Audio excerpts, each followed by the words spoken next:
올해하고, 그러니까 2022년하고 내년, 2023년 부동산 시장 조심해야 될 것 같다 얘기를 해주셨어요. 그리고 현재 부동산 시장 상황을 또 그때 대비해서 좀 점검해 주신다면 어떻게 말씀해 주실 수 있을까요? 사실 이제 전 세계 부동산 시장으로 먼저 접근을 하고 우리나라 얘기 좀 하고 싶은데요. 이 전 세계 부동산 시장, 그러면 이제 일단 먼저 미국부터 좀 자세히 살펴볼 필요가 있거든요. 그때도 말씀을 한번 드렸었는데, 로버트 실러 교수라고 노벨 경제학상을 받은 분 중에서 부동산 가격을 연구하신 몇 안 되는 진짜 아주 소중한 분이죠. 부동산 투자하신다면 실러 교수 얘기를 좀 꼭 귀 기울일 필요가 있다고 보는데요. 이분의 연구에 따르면 이 1890년부터 지금 현재까지 이 미국의 부동산 가격을 계속해서 추적을 해본 결과 너무나도 정말 신기한 점은 1890년부터 1990년까지 무려 100년 동안은 미국의 부동산 가격이 거의 물가랑 비슷하게 움직였어요. 그래서 이 미국의 실제 부동산 가격을 보면 정말 신기할 정도로, 물론 한 10년 정도는 물가보다 훨씬 늦게 오르기도 하고 뭐 한 10년 정도는 물가보다 좀 빨리 오르기도 하지만 놀랍게 비슷한 수준을 항상 유지했었거든요. 그런데 미국에서 이 예외적인 현상이 나타나기 시작한 시기가 1990년입니다. 그래서 이 로버트 실러 교수하고 케이스 교수하고 같이 이제 지수를 만든 게 케이스 실러 지수라 그래서 이게 미국의 실제 주택 가격 지수를 나타낸 거거든요. 근데 2000년을 기준으로 했을 때 1990년이 그 지수가 80입니다. 근데 최근에 지수가 320까지 올랐었거든요. 와. 자, 근데 이게 실질 주택 가격이라는 게 진짜 중요하거든요. 물가 제외한 거잖아요. 그러니까 이게 4배가 올랐다는 거. 130년 역사 중에서 요게 아주 특이하게 30년 동안 물가보다 훨씬 더 빠르게, 집값이 그것도 4배나 더 빠르게 올랐거든요. 근데 이 기적이 왜 일어나느냐, 이걸 정확하게 이해를 하고 있어야 되는데요. 그 이유는 전 세계 물가가 굉장히 그 이전에 비해서 안정돼 있었기 때문입니다. 이게 상대적으로 보는 거니까 물가 대비 얼마만큼을 올랐나를 봤는데 그게 이전보다 최근 30년은 4배나 올랐고 그 이유는 집값이 오른 것도 있는데 물가가 너무 안정돼 있어서. 물가가 안정돼 있으면 도대체 집은 왜 오르느냐? 이제 많은 분들이 이제 물가가 오르면 집값이 더 오르는 거 아니에요?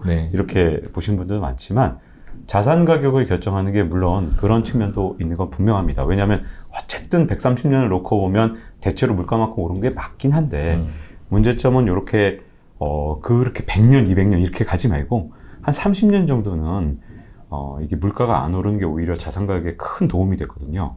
왜 그러냐? 가장 큰 건 바로 연준 때문입니다. 자, 원래는요, 이렇게 경제가 점점 좋아지면 연준 입장에서 긴장을 했어요. 항상. 과거에는. 왜냐하면 경제가 점점 좋아지면 경제가 호황이 되고 그러면 좋죠. 근데 문제는 항상 그게 끝날 때는 과열로 끝난다는 겁니다. 경기가 과열이 된다. 이게 무슨 말이냐? 그 다음에는 경제가 너무 좋다 보니 물가가 치솟아 오르거든요. 그래서 연준에서 어떻게 하냐면 어느 정도 이렇게 자꾸만 경기 과열로 갈 것 같으면 미리 선제적으로 금리를 올리는 일을 과거에는 했었습니다. 1990년 이전에는.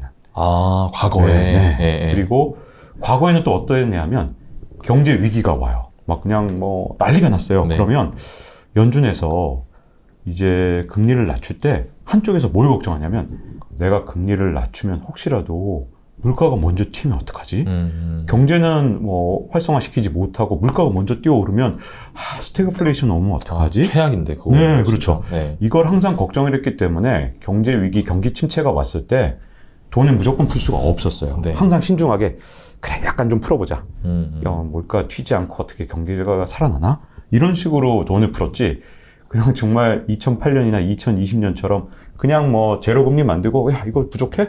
그럼 3조 달러부터 풀어봐. 이런 식으로 한 건 최근에 30년 동안의 일이라는 겁니다. 자, 이게 최근에 30년 동안 가능했던 이유가 뭐냐면 최근 30년 동안 물가가 오르지 않았기 때문이에요. 경기가 과열돼도 물가가 오르지 않고 경기가 침체됐을 때 연준에서 돈을 뭐 진짜 천문학적으로 2008년에 3조 달러, 이번에 5조 달러를 이렇게 풀어도 물가가 안 오른다는 그런 확신이 있었기 때문에 연준에서 그렇게 특히 2020년에 착각을 한 거죠. 이건 확신이 잘못됐죠. 그래서 그렇게 돈을 과감하게 풀으니까 자산 가격이 이렇게 반등을 하기 시작하는데 주가는 이제 폭락했다가 이제 오를 때 더 많이 올랐고 네. 부동산은 떨어질 때 이렇게 주가만큼 막 민감하게 떨어지지 않잖아요. 네, 그렇죠. 별로 떨어지지 않았는데 갑자기 돈을 와장창 풀어놓으니까 그때마다 집값이 더 이전보다 훨씬 더 크게 오른 겁니다. 네.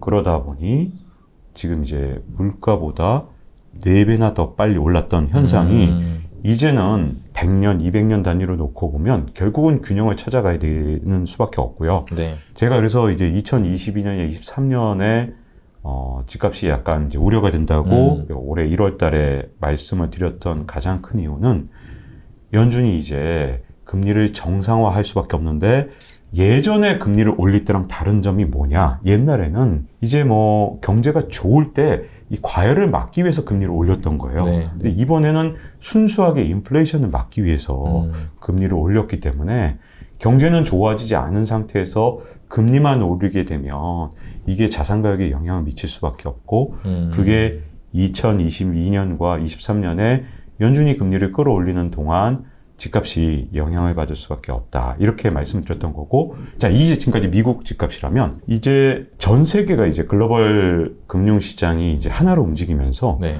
연준이 세계의 중앙은행 역할을 하고 있잖아요. 네. 우리 한국은행이 금리를 올리든 낮추든, 이제 경제에서 그건 별로 중요하지 않습니다.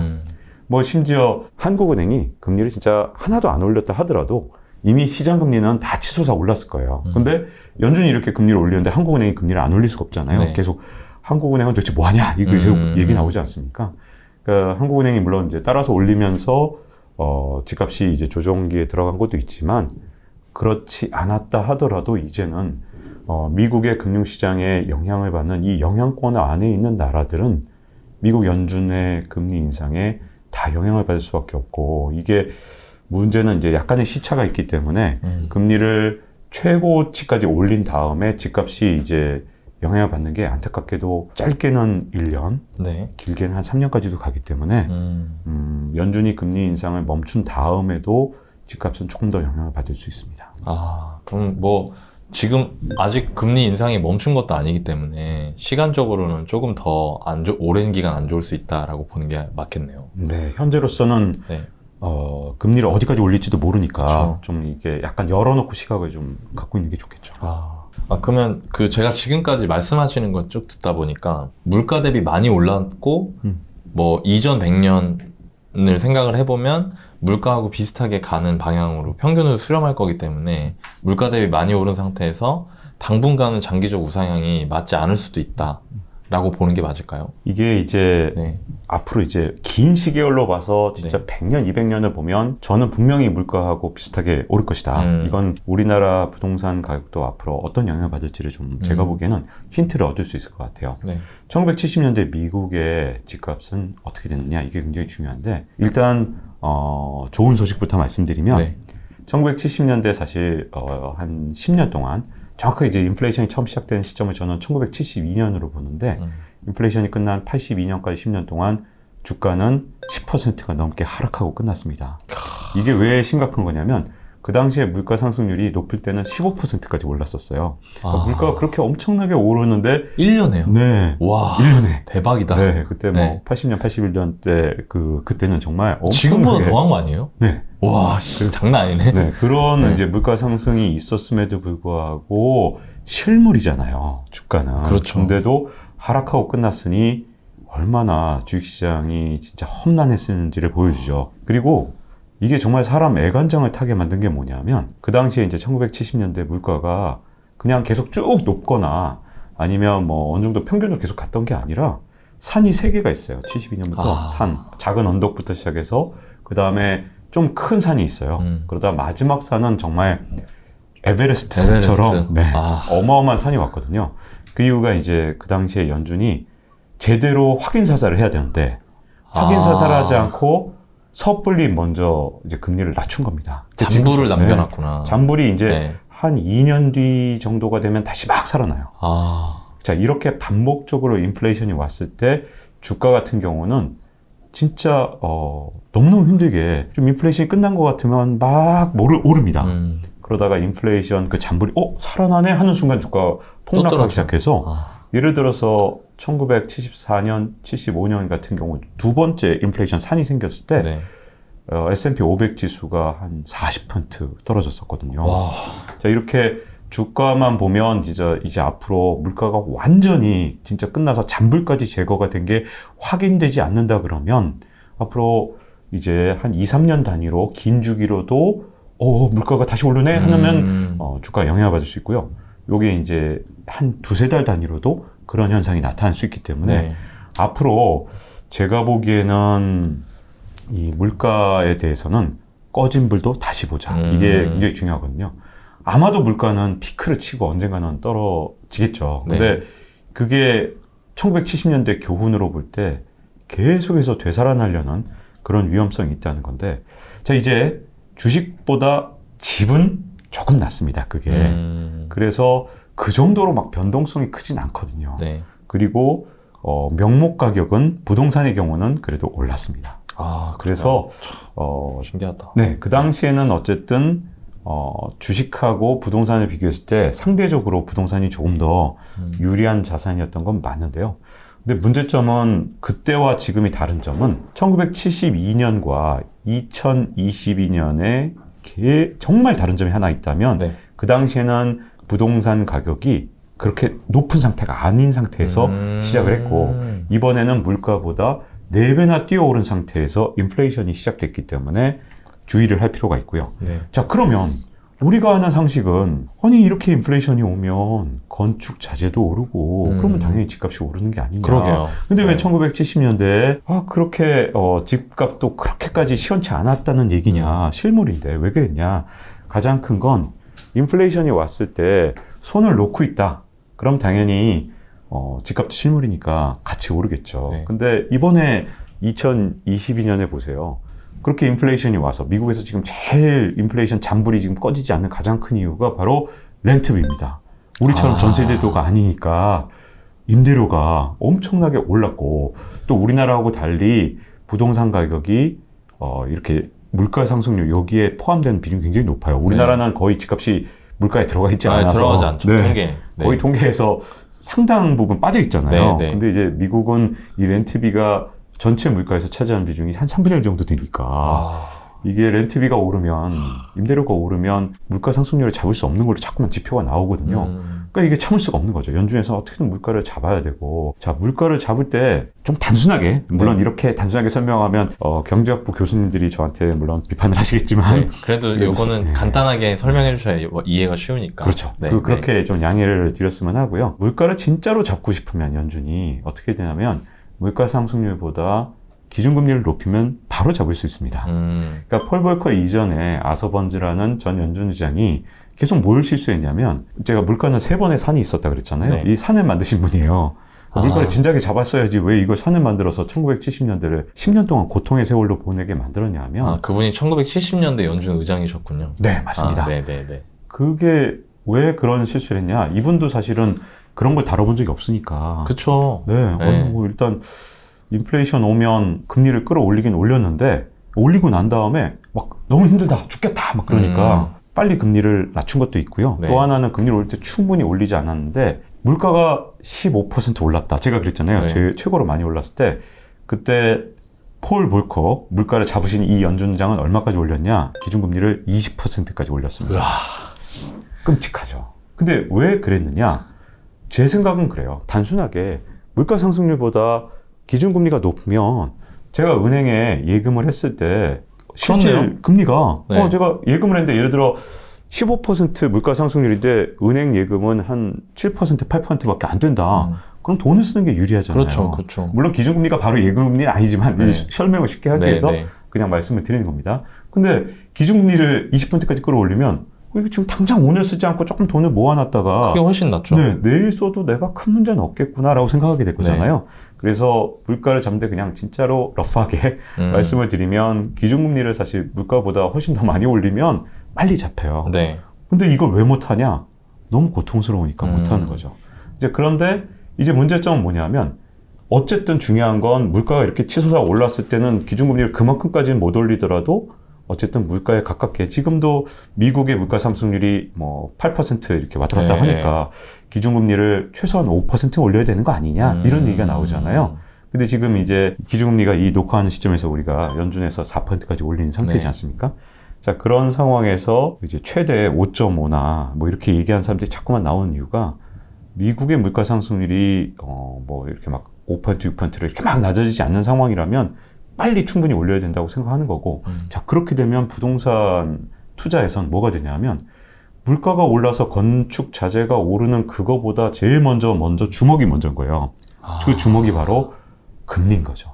대출을 받는데 금리가 먼저 더 충격적으로 올라 버리니까 당연히 물가가 오른다고 해서 지금 당장은 기준금리가 올라가고 그 영향을 받는 은행 예금금리나 대출금리가 영향을 받으니까 지금은 당장 주먹이 먼저인 상황, 네. 금리가 훨씬 더 먼저기 때문에 지금은 좀 어려울 수밖에 없고요. 그래서 물가가 완전히 확인 사살된다면 그때 되면 제가 보기에는 언젠가 다시 이제 물가를 따라가야 되는데 그동안 이제 보면 1970년대에 아주 흥미로운 점이 하나 있는데 이제 주가를 보면 1970년대에 주가가 진짜 변변치 않았다 그랬잖아요. 네, 네. 오히려 떨어지고 끝났다. 네. 10년 동안. 근데 1982년에 이제 놀라운 일이 하나 일어났습니다. 네. 1982년에 만약에 주식 투자를 했다. S&P 500 지수에 투자를 했다.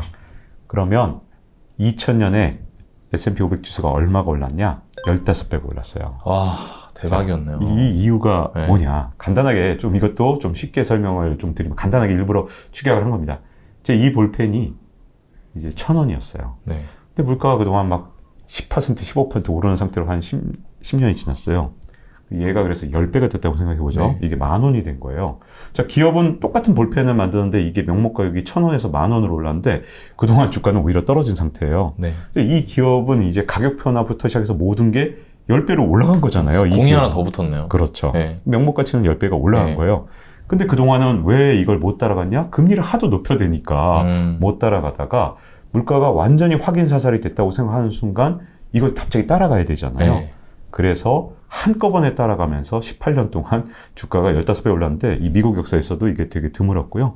부동산에서도 이걸 따라갔던 현상이 나타났기 때문에 네. 이제 언제 그러면 이제 부동산 움직이냐. 주가는 제가 보기에는 이 물가가 출렁거릴 때마다 정말 성질이 좀 급하잖아요. 네. 같이 출렁거리겠지만 부동산은 조금 몸이 무겁기 때문에 이게 확인되면 언젠가는 물가에 따라갈 것이다. 다만 이 문제가 해결돼야 됩니다. 선진국도 어디도 다 지금 물가보다 한 4배 오른 거. 네. 이 부분이 어떤 방식이든 해소가 되면 움직이겠죠. 근데 이게 4배라 그래서 엄청나게 지금 막 4배 언제 따라가요? 이렇게 보시겠지만 지금 물가가 지금 벌써 8%씩 오르고 있으니까 네. 이게 갭을 어떤 방식이든 메우는 기간이 생기게 됩니다. 그러면 이렇게 좀 정리가 될까요? 예를 들어 이게 부동산의 가격, 이게 물가인데 출발할 땐 이렇게 비슷하게 가다가 지금 최근 30년 좀 전에 말씀하신 이유로 부동산이 먼저 이렇게 올라간 거예요. 네. 물가는 안정돼 있었고 그래서 이게 이렇게 벌어졌는데 지금은 오히려 부동산이 떨어지는데 물가는 가파르게 오르고 있다. 그래서 이게 어느 순간 또 다시 만나게 되면 이전하고 같이 물가하고 비슷한 수준으로 올라갈 수 있는 환경이 조성된다. 네. 이렇게 정리하면 될까요? 오, 네. 정말 간단 명료하게 정리해 주셨네요. 네. 그렇게 이해를 네. 하면 될 것 같습니다. 그러니까 이게 현실에서는 그렇게 느낄 것 같아요. 물가 오른 거 대비 집값이 많이 비싸지 않은 것 같다라고 느끼게 되면 그때는 매수를 고려해도 될 만한 상황이라고 봐도 될까요? 근데 사실은 뭐 네. 자산 가격이라는 게 항상 우리 생각보다 먼저 튀어오른 적이 정말 많아서 뭐 2020년에 많은 분들이 나만 벼락거지 됐네 라는 생각들을 많이 하셨잖아요. 네. 그러면 앞으로 이제 부동산 시장에서 어떻게 되냐? 저는 사실 이제 부동산 전문가 아니기 때문에 그냥 거시경제로 봤을 때 그냥 모든 경제 지표는 사실은 선행 변수가 있고 후행 변수가 그렇죠. 있거든요. 네. 그러니까 이런 측면에서 제가 이제 말씀드리면 이제 또 부동산 전문가들은 또 이제 다른 시각으로 보시겠지만 저는 이제 거시경제 측면에서 봤을 때 부동산이 후행 변수라서 좀 좋은 점이 하나 있습니다. 이점이 하나 있는 거죠. 네. 사실 선행 변수를 예측하는 건 정말 신의 영역이거든요. 그렇죠. 그래서 제가 이제 학부를 국제경제과를 나왔는데 네. 국제경제과 나와서 선배들이 딜러 하시는 분들이 맨날 이제 저한테 야, 종훈아, 환딜링은 하지 마라. 머리카락이 한 움큼씩 빠진다. 40대 되면 쓰러져. 이런 식으로 제가 어렸을 때 들었던 말이거든요. 네. 이게 왜 환율이 예측이 어렵냐? 가장 큰 이유가 제가 보기엔 선행 변수라서 그런데 우리 대표적인 선행 변수를 보면서 후행 변수인 부동산을 좀 이제 우리가 살펴볼 수 있거든요. 네. 이제 환율도 중요하지만 이제 가장 이제 우리가 접할 수 있는 가장 중요한 저는 선행 변수가 주가라고 봐요. 주가를 예측하는 건 어렵지만 주가를 관찰하는 건 정말 쉽잖아요. 그렇죠? 이거 신기하네요. 네. 그래서 부동산은 이제 크고 무겁고 좀 천천히 움직이니까 이게 빠르게 움직이는 주가를 보면 주가가 의미 있는 반등을 했다. 그러면 6개월에서 한 12개월, 아무리 늦어도 2년 안에 저는 부동산이 움직인다고 보거든요. 요번에 주가도 마찬가지입니다. 이번에 주가 떨어지는 시점하고 부동산이 움직인 시점하고도 한 6개월에서 한 12개월 정도 시차가 있었어요. 여러분들이 아마 시장을 잘 관찰해 보셨다면 우리나라 주가가 꼭지를 찍고 떨어진 게 한 7월 정도. 근데 부동산은 그거보다 한 6개월에서 1년 뒤에 움직였죠. 그렇네요. 네, 이게 거의 대부분 나라에서 대부분 돼요. 그래서 이런 말 흔히 하잖아요. 주가랑 부동산 가격은 역방향이다. 가끔 부동산 전문가이신 분들이 그렇게 말씀하시는데 그렇게 보이는 이유는 왜냐하면 시차 때문에 그래요. 그래서 주가가 떨어지는데 부동산 더 오르거든요. 실제로 1989년 일본의 버블이 꺼질 때, 자산가격 버블이 꺼질 때도 시차가 2년 있었습니다. 그래서 주식 버블이 꺼진 건 89년이에요. 진짜요? 네. 근데 부동산 버블이 꺼진 건 91년입니다. 그럼 이 2년 동안 어떻게 됐느냐? 부동산은 더 올랐어요. 그러니까 주가가 빠질 때는 부동산은 오르는구나 이렇게 생각하시는 분도 있는 거예요. 그렇게만 보면 거꾸로라고 보일 수도 있거든요. 근데 중요한 건 저는 이게 선행과 후행이라는 게 더 중요하다고 보고요. 자, 그러면 어떤 게 의미 있는 반등이냐 이게 중요하잖아요. 지금 이제 주가가 한 2200 좀 밑으로 내려갔다가 예를 들어 한 2400 왔다. 지금 꽤 많이 올라왔는데요. 이건 부동산 시장에서는 관심을 끄셔도 됩니다. 왜냐하면 주가라는 건 원래 항상 떨어질 때 그냥 떨어진 적은 한 번도 없습니다. 항상 떨어진 거의 절반을 회복하는 성향이 있거든요. 그게 대세 하락장이고 심지어 경제 위기고 해도 절반을 회복합니다. 그래서 데드캣 바운스. 네, 데드캣 바운스 또는 베어마켓 랠리라고도 하죠. 그래서 그게 이제 뭐 어디서 어디까지를 잡아야 되느냐는 조금 애매하지만 저는 이번에 부동산 같은 경우는 이게 아주 큰 그림을 봐야 되기 때문에 최고점 대비로 보시는 게 중요하다고 보고요. 그 최고점 대비로 예를 들어 3,300으로 보시고 저점을 한 2,100 정도로 대충 우리는 부동산에선 이제 대충만 봐도 되니까 그러면 우리는 데드캣 바운스를 넘어서는 지표는 적어도 2,700이 넘는 모습을 봐야 요거는 이제 부동산이 영향을 받을 만큼 주식시장이 정말로 뭔가 의미 있는 반등을 했구나. 이렇게 저는 보고요. 2,700이 됐다. 요거에서 바로 이제 부동산 사도 된다. 이런 건 아니고 2,700 이상에서 이게 베어마켓 랠리가 아닌 걸 확인한 다음에 그런 다음에 신호를 봐도 된다고 보는 게 원래 이 시차가 있거든요. 오를 때도 6개월에서 한 12개월 최소. 어떤 때는 2년 이상도 시차가 있어요. 그래서 너무 급하게 볼 거 없이 저는 증시를 보면 볼 수 있지 않을까 싶고요. 또 하나 이제 환율로 보는 방법도 있습니다. 그래서 우리가 이 집값이 만들어진 환율은 우리가 모두가 다 알고 있죠. 1,100원 초반이었다는 거.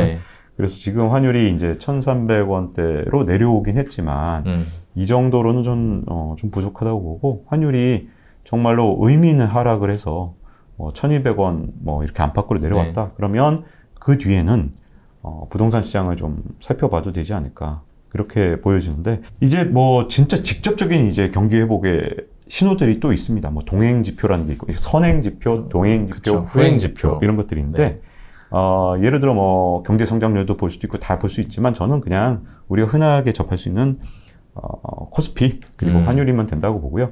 여러분들이 절대로 보지 말아야 될 지표는 고용 지표입니다. 고용 지표는 완전한 후행 지표입니다. 그래서 지금 우리 고용 별로 나쁘지 않아요. 그 이유가 앞으로 경제가 좋을 걸 보여주는 게 아닙니다. 지금 고용이 굉장히 좋다는 건 지난해 경제가 좋았다는 걸 보여주는 거죠. 그래서 고용 지표 같은 건 보지 마셔야 되고 이게 선행인지 후행인지 잘 보시고 고용은 보통 일반적으로 집값하고 비슷하게 움직이거나 오히려 고용이 더 늦게 움직이는 경우도 많아요. 그러니까 이런 지표의 선행성과 후행성만 보면 부동산은 그래도 조금 이제 먼저 보여주는 시그널들이 있다. 저는 이렇게 좀 보고 있죠. 이거 되게 신기하네요. 이게 주식시장이 부동산 시장보다 빠를 것 같다는 생각은 들었어요. 느낌이죠. 그러니까 왜냐면 이게 사고 팔기가 편하니까 사람들 심리가 안 좋아지면 이제 빨리빨리 팔 수 있고 또 심리가 이렇게 오기 시작하면 빨리빨리 살 수 있으니까. 아, 근데 과거에 6개월, 12개월, 뭐 길게는 2년 안에도 먼저 앞에서 움직이는 게 있었고, 그리고 그렇게 했을 때 헷갈리는 게 이제 뭐 지금처럼 2100까지 내려갔다 2400 올라가면 왔나 하고 섣부르게 판단하면 안 된다는 의미신 거잖아요. 네. 그죠? 그리고 그거를 볼 때는 적어도 이전에 빠진 거의 절반 이상이 회복이 되고 확실히 이제 이게 다져졌다라는 판단이 들 때 그때 부동산을 봐도 좋다. 네. 아, 네. 중간까지 오른 건 확인을 해봐야겠네요. 네. 네. 이것만으로 지금 섣부르게 판단하기에는 정말 쉽지 않은 게 주식시장이라서요. 그걸 미리 알 수 있다. 나는 확신한다. 어디로 갈 거다. 네. 이 시점에서 말하는 건 굉장히 어렵고 제가 혹시 그렇죠. 1월 달에 말씀드렸을 때 네. 기억나십니까? 앞으로 주식시장에 대한 예측은 하지 않습니다. 라고 네, 말씀을 드렸어요. 맞아요. 왜냐하면 제가 오히려 그럼 과거에 한 적이 없느냐? 과거에는 한 적이 있어요. 왜냐하면 제가 이제 주식시장 같은 경우는 강세장 1년차, 2년차, 3년차라고 하면서 제가 3년차 신드롬을 말씀드렸었고 네. 그때 1월 달에 말씀드릴 때 항상 강세장 1년차는 아주 급격한 주가 상승이 오고 2년차는 그거의 한 절반이나 절반 이하의 상승이 오고 3년차는 정말 우리가 상상할 수 없는 변동성을 겪게 될 거라고 말씀을 1월 달에 드렸었고 3년차가 2022년이기 때문에 저는 이제 앞으로 주식에 대해서는 사실상 예측이 의미가 없고 이제는 대응하는 영역이라고 말씀을 드렸었고 지금 제가 이제 좀 약간 걱정되는 건 일부 아주 극히 일부지만 요만큼 이제 또 반등을 하니까 이제 다시 또 얘기가 나오는 거예요. 2,700 간다. 이제 난 3,000 확실하다. 저는 이 시점에서는 예측은 무의미하다고 봅니다. 왜냐하면 올라갈 수도 있고요. 그리고 지금은 이제 사람들이 이제 시장에서 굉장히 불안감이 굉장히 가득한 때거든요. 이럴 때는 돌 하나만 잘못 던져줘도 주가가 출렁거립니다. 그래서 그렇죠. 네, 그래서 반등을 했을 때도 뭐가 문제냐면 오히려 주가가 낮으면 싸다는 이유만으로 주식을 사는 사람들이 있기 때문에 이 자율반등이라는 걸 하게 돼요. 지금 이제 주가가 반등한 이유를 이제 잠깐 주가에 대해서 말씀을 드리면 지금 이제 주가가 반등한 이유는 아주 대표적인 자율반등이거든요. 뭐냐면 글로벌 투자자들 입장에서 봤을 때 우리나라 코스피는 지금 어떤 상황이냐. 자, 미국의 S&P 500 지수는 지금 최고점 대비 한 23% 떨어졌어요. 근데 코스피는 얼마큼 떨어졌냐면 지금 반등을 많이 했지만 지금 많이 빠졌는데 지금 이제 반등을 좀 했기 때문에 한 27%, 6%. 근데 한때 떨어졌을 때 얼마까지 떨어졌냐면 한 35%까지 떨어진 적이 있었어요. 2100이라고 하면. 그렇죠. 자, 근데 그 사이에 무슨 일이 있었는지 잘 생각해 보세요. 그때 당시에 환율하고 비교해 보면 원화 가치가 20% 떨어졌어요. 자, 그러면 내가 미국인 투자자다라고 생각했을 때 환율까지 고려한 한국 주식은 몇 퍼센트 떨어졌냐? 50%네. 50%가 떨어졌네. 그러다가 지금은 아마 미국 사람이 생각할 때는 한 47%쯤 떨어졌을 겁니다. 여전히 미국 사람들이 달러로 환산을 했을 때 한국 주가는 무지무지 싸죠. 그런데 한국의 비전이 있든 없든 그건 중요하지 않고요.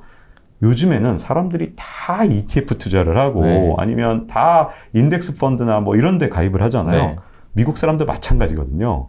요즘은 다 액티브보다는 패시브로 하는데 자, 그러면 한국하고 미국하고 예를 들어서 투자 비중을 조절해 놓은 그런 펀드들이 있다. 뭐 ETF가 있다. 그럼 한국 주식은 55%가 떨어졌고 미국 주식은 20%가 떨어진 그 시점에서 요걸 맞춰야 되잖아요. 키높이를. 나는 한국 주식은 리밸런싱을 해야죠.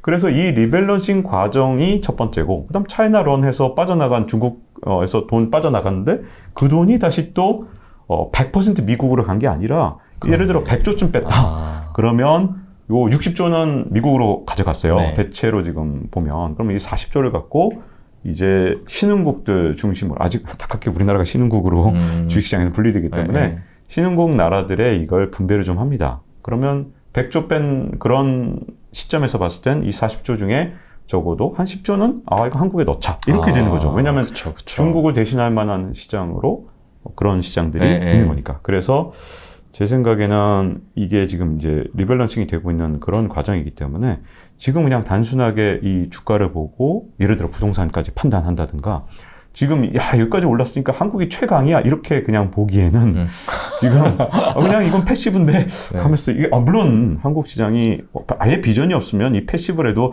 생각을 해보고 다시 이제 비중을 이렇게 안 하고 다른 비중을 했을 수도 있기 때문에 한국 시장이 좋은 건 맞는데 그래도 다른 나라 대비 지금 이 주가는 아니다라고 판단한 건 맞죠. 근데 문제는 그것만으로 이게 2,700 가고 3,000 가고 이런 전망을 섣불리 하기에는 아직은 이제는 예측의 영역이 아니라 그냥 대응하는 영역으로 가야 된다고 봅니다. 지금 현재 촬영일 기준으로 2022년 11월 초니까 11월 10일인데 그리고 내년 상반기 여기에 진짜 사람들 관심이 많은데 기자님은 어떻게 보세요? 미국 금리의 향방. 제가 진짜 자신 있게 하나 말씀드릴 수 있는 건 네. 파월도 모른다예요. 네. 파월 의장이 네. 사실 과거 행적을 봐도 얼마나 예측에서 실패했는지 알 수 있잖아요. 2021년에 인플레이션은 일시적이야. 일시적이야 네. 했을 때 파월 의장이 틀릴 거라고 여기저기서 이제 말씀을 드렸을 때 많은 댓글이 야 파월이 안 온다는데 네, 기자가 뭔데 이렇게 제가 스트레스를 많이 받았던 시절이 2021년이었습니다. 근데 사실은 그때도 파월 의장보다 제가 뭘 더 많이 알아서 그렇게 말씀드린 게 아니라 그때 당시 이제 말씀드렸던 건 파월 연준 의장이 임기가 2022년 2월이기 때문에 이분은 내 임기만 아니면 돼라는 아주 무시무시한 유혹. 이게 not in my term이라고 해서 님티라고 그래요. 네. 님비랑 또 달리 님비는 내 뒷마당이 안 돼. 라면 님티는 내 임기만 아니면 돼. 어차피 이분은 22년 2월 임기거든요. 네, 그때 잘리면 어차피 그 뒤는 난 모르니까 그때까지 경제를 좋게 만들면 네. 되고 연임하면 그때 가서 고민하면 되니까 이분이 21년에 어쨌든 그런 태도를 취했던 건데 문제는 어쨌든 그런 것 치고 너무 예측이 틀렸었죠. 그렇죠. 그리고 네. 지금도 잘 보면 이분이 계속해서 혼란스러운 발언을 본인 스스로 하시는 게 보입니다. 이번에 이제 11월에도 FOMC 회의가 열렸을 때 본인 스스로도 뭐라고 했냐면 잘 보면 파월 연준 의장은 금리 인상 속도를 조절할 시간이 다가오고 있다. 이런 말도 했고요. 네. 또 동시에 금리 인상 중단대에서 갈 길이 멀다. 이런 말도 했어요. 진짜 네, 헷갈리게 왜 그래? 본인도 이게 혼란스러운데 이제 시장은 먼저 뭐에 반응했냐면 금리 인상 중단이 멀었다고? 그러니까 일단 깜짝 놀랐죠. 그쵸. 근데 또 이렇게 말이 바뀌니까 이제 시장에서도 파월 의장이 도대체 무슨 생각을 하는지 예측하기가 정말 어렵게 되는데 이제 저는 사실 본인도 이 결정을 쉽게 하지 못하고 있다고 보여지고요. 그 이유가 이 파월 연준 의장이 자꾸만 뭐라 그랬냐면 21년에는 인플레이션이 일시적이다라고 했다가 지금 이제 망신을 많이 당했지만 22년에는 인플레이션 피크론을 얘기하면서 마치 22년에 한 뭐 2, 3분기 정도에는 뭐 꼭 그때를 시점을 정한 건 아니지만 맞아. 인플레이션 피크가 온다라고 했는데 웬걸 이게 지금 계속 죽을 것 같은데 또 살아나고 또 살아나고 하니까 저는 이분 말이 이제 흔들리기 시작한 것 같아요. 예전에는 그래도 좀 세게 말했는데 지금은 세게 얘기를 못하고 있어서 물가가 지금 현재 마치 좀비처럼 살아날 수 있는 그런 상황이라서 이분도 사실은 아마도 계속해서 물가 지표를 봐가면서 자기의 생각을 좀 정리하려고 그러는 것 같고 그래서 제가 보기엔 11월 연준 때 잘 보면 양쪽으로 딱 양다리를 거쳐놓은 거죠. 물가 상승률 이 소비자 물가 CPI 보면서 내가 이걸 좀 조절해야겠다라고 생각을 한 것 같고 그게 FOMC의 구성원들 투표권을 가진 사람들 모두가 저는 다 비슷한 생각일 것 같아요. 뭐 이분들이 지금 다 예측이 계속 틀려왔기 때문에 정말 쉽지 않다고 보고요. 이게 첫 번째 이유입니다. 저는 이게 현재 본인도 모른다. 이게 가장 큰 문제라고 보는데 자 그러면 우리는 그렇다고 이렇게 손 놓고 있을 수 없잖아요. 그렇죠. 네. 제가 이제 여기서 제안을 드리는 건 뭐냐면 파월 의장의 마음을 읽으려고 하는 노력은 이제 앞으로 필요가 없습니다. 왜냐하면 이분도 모르기 때문에. 옛날에 그린스펀 연준 의장 같은 경우는 이분 마에스트로 거장이라고 불렸던 분이잖아요. 저는 이분의 마음을 읽는 노력은 옛날에 진짜 중요했어요. 그래서 옛날에 서류 가방 지수라는 게 있었거든요. 그린스펀이 갖고 다니는 가방이 두께가 두꺼우면 금리 인상한다. 와, 대박. 금리 인상 안 한다. 이게 왜 그때 그 정도까지 가능했냐면 그린스펀 의장은 어쨌든 진짜 시장을 완전히 그냥 장악하고 통제할 수 있는 힘이 있었거든요. 그래서 그때는 그린스펀 의장의 마음을 읽으려고 노력을 했던 거고 그리고 나서 파월 의장까지 계속 아직까지는 저 연준 의장의 마음을 읽어보자 이런 시도가 계속되고 있지만 저는 파월 의장한테는 그게 필요 없고요.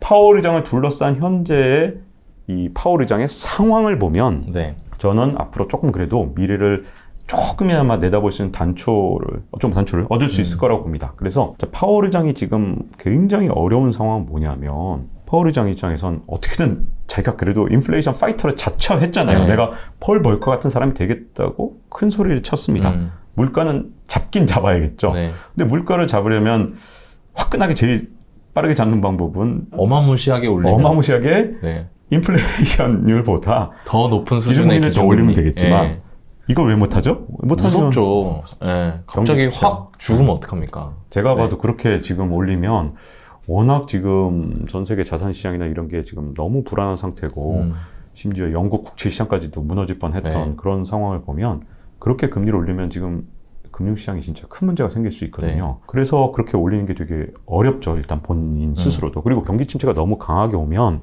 이제 내년에 제가 보기에는 엄청난 압력이 정치권 국민들한테 파워리저한테 올 거예요. 그래서 폴 볼커 그러면 지금 막 와 대단하다 어떻게 금리를 20%까지 올리지? 대단한 사람이다 이렇게 얘기하지만 폴 볼커 진짜 고생 많이 했습니다. 왜냐하면 연준 사무실로 총을 들고 사람이 난입해서 난리친 적도 있고요. 그 다음에 폴 볼커 잡자 그러고선 농민들이 트랙터를 몰고 워싱턴으로 진격하는 바람에 그냥 도로가 그냥 완전히 점거된 적도 있었어요. 1980년 그 석유 인플레이션 심할 때 그때 의장님. 네, 그때 의장님.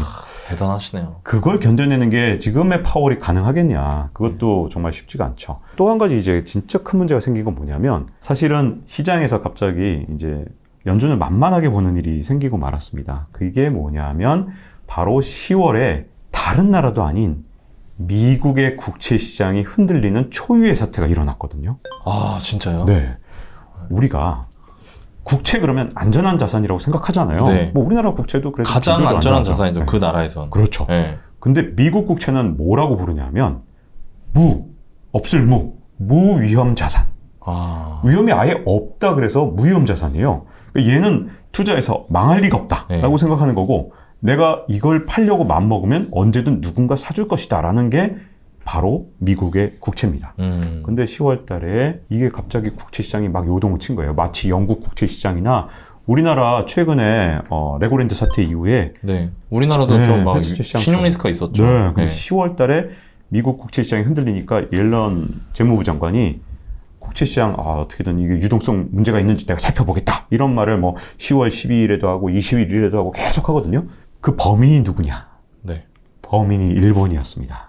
진짜요? 네, 일본이 국채를 갑자기 매도를 왕창 한 거예요. 10월 달에. 아, 일본이 보유하고 있던 미국 국채를 왕창 내다 판 겁니까? 네, 그렇죠. 일본이 지금 가장 큰 문제가 뭡니까? 엔화 환율이 지금 자꾸만 들썩거리면서 1달러에 150엔을 넘을 뻔한 적이 있었죠. 그래서 9월 달부터 일본 정부나 일본 은행이 외환시장에 개입을 했다라고 지금 모두 보고 있어요. 물론 일본은 부인하고 있지만 우리 안 했어라고 거짓말하고 있죠.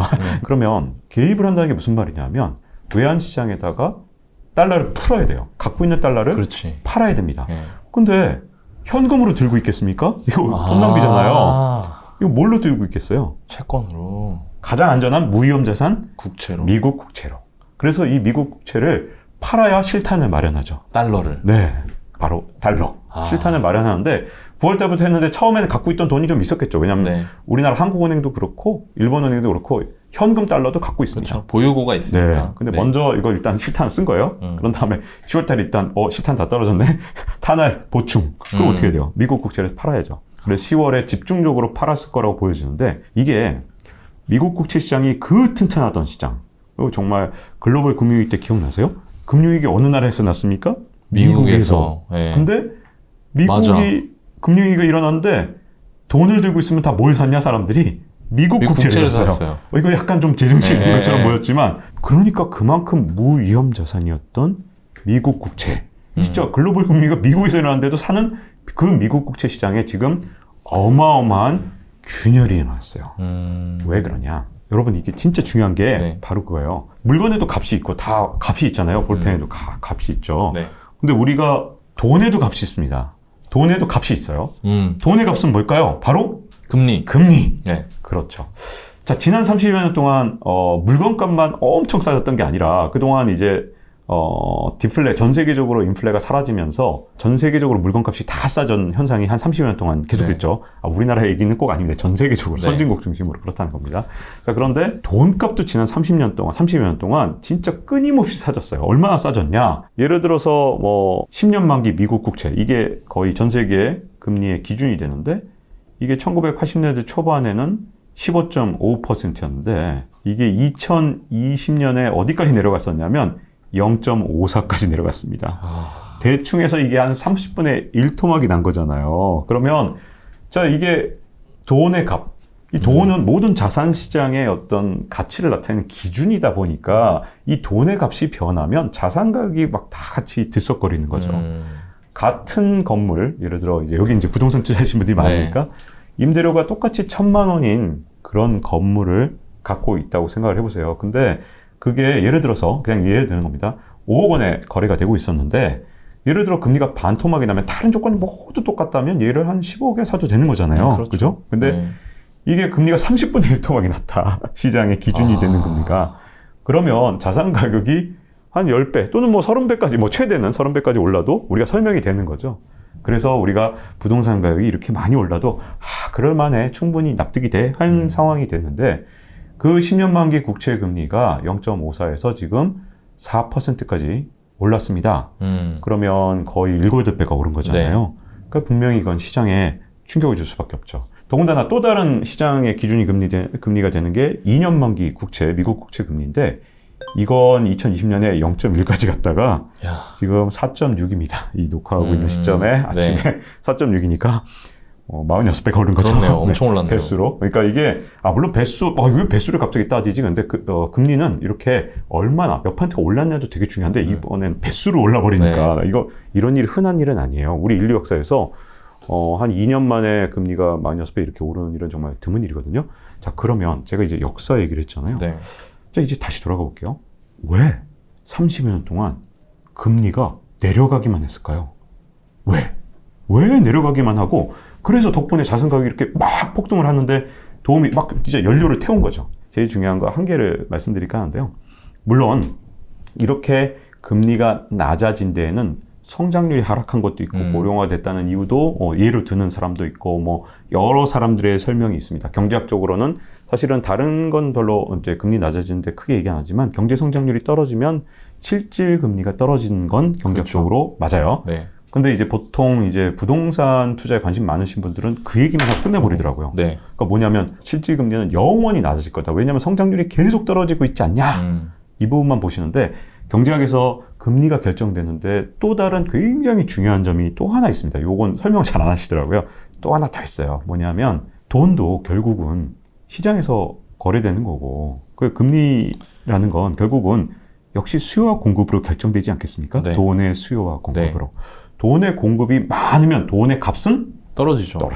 돈의 공급이 줄어들면 돈의 값은 올라가죠. 자, 그럼 30년 동안 어떤 기적이 일어났느냐? 저는 인류 역사상 진짜 30년 동안 이런 일은 정말 드물었는데 돈의 공급이 너무너무 많아서 이걸 경제학 용어로 글로벌 세이빙 글럿이라고 부릅니다. 글럿이 과잉이라는 뜻인데 거꾸로 글럿이 뒤에 붙어요.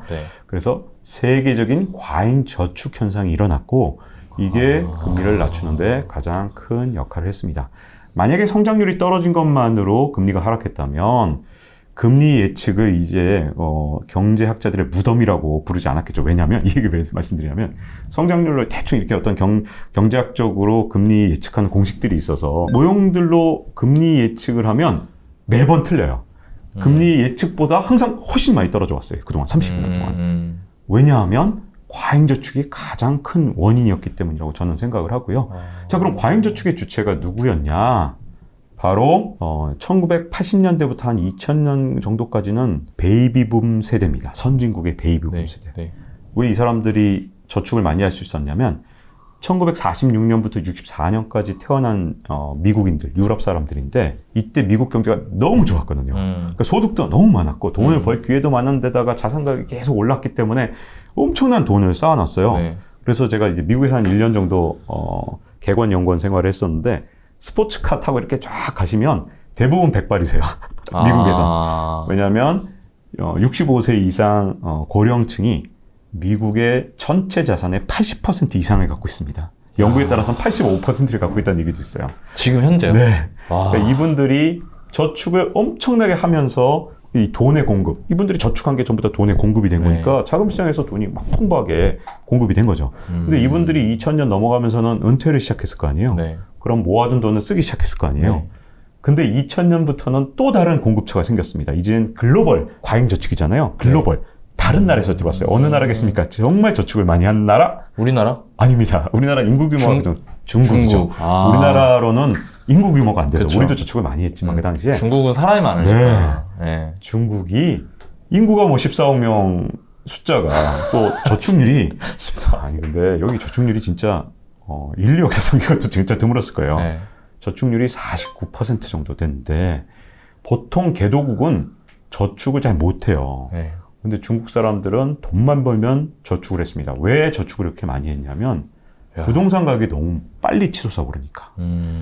근데 중국에서 옛날에는 개인들이 중국에서 은행한테 돈을 빌리는 게 가능했냐? 네. 안 됐을 것 같은데. 네. 우리나라도 옛날에 안 됐죠. 1970년대, 80년대 네. 담보대출 이런 거 못 받았잖아요. 그렇죠. 왜냐하면 그 돈이 있으면 전부 다 기업 줘야죠. 네, 빨리 그렇죠. 경제 성장해야 되니까 관치금융이기 때문에 그리고 뭐 그 관치금융은 괜찮은 관치금융이었다고 봐요. 개인들이 부동산 투자하는데 돈 빌려주는 것보단 기업한테 먼저 빌려줘야 되니까 은행 문턱이 막 높으니까 중국 사람들이 이제 한 90년대, 2000년대 이럴 때 어떻게 했냐면 돈을 빨리 하루라도 오늘 모아야 집을 오늘 사야 돼요. 왜냐하면 여기는 집값이 한 해 오르면 10%, 20% 오른 적이 너무 많은데 오늘 집을 사냐 내일 집을 사냐에 따라 내일 사면 벼락거지가 되는 영혼까지 끌어모아서 저축을 한 겁니다. 돈을 못 빌리니까 처음엔.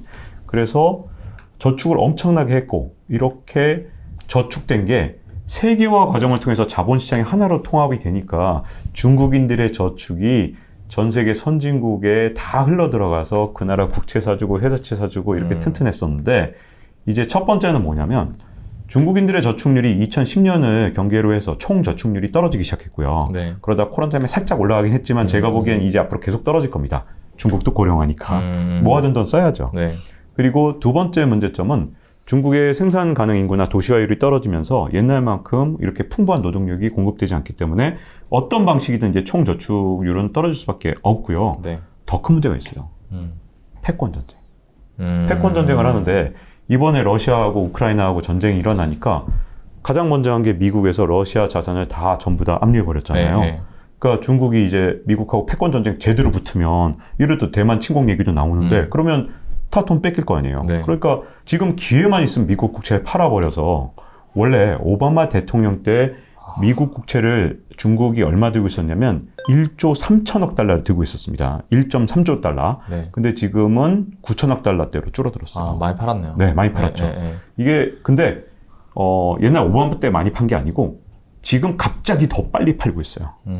자, 그래서 지금 이제 더 이상 과잉 저축이 사라진 상태에서 그동안 이제 어쩔 수 없이 이제 미국 국채를 사주던 주체가 바로 연준이었던 거죠. 네. 연준이 어떻게 했냐? 돈을 찍어서 사준 겁니다. 네.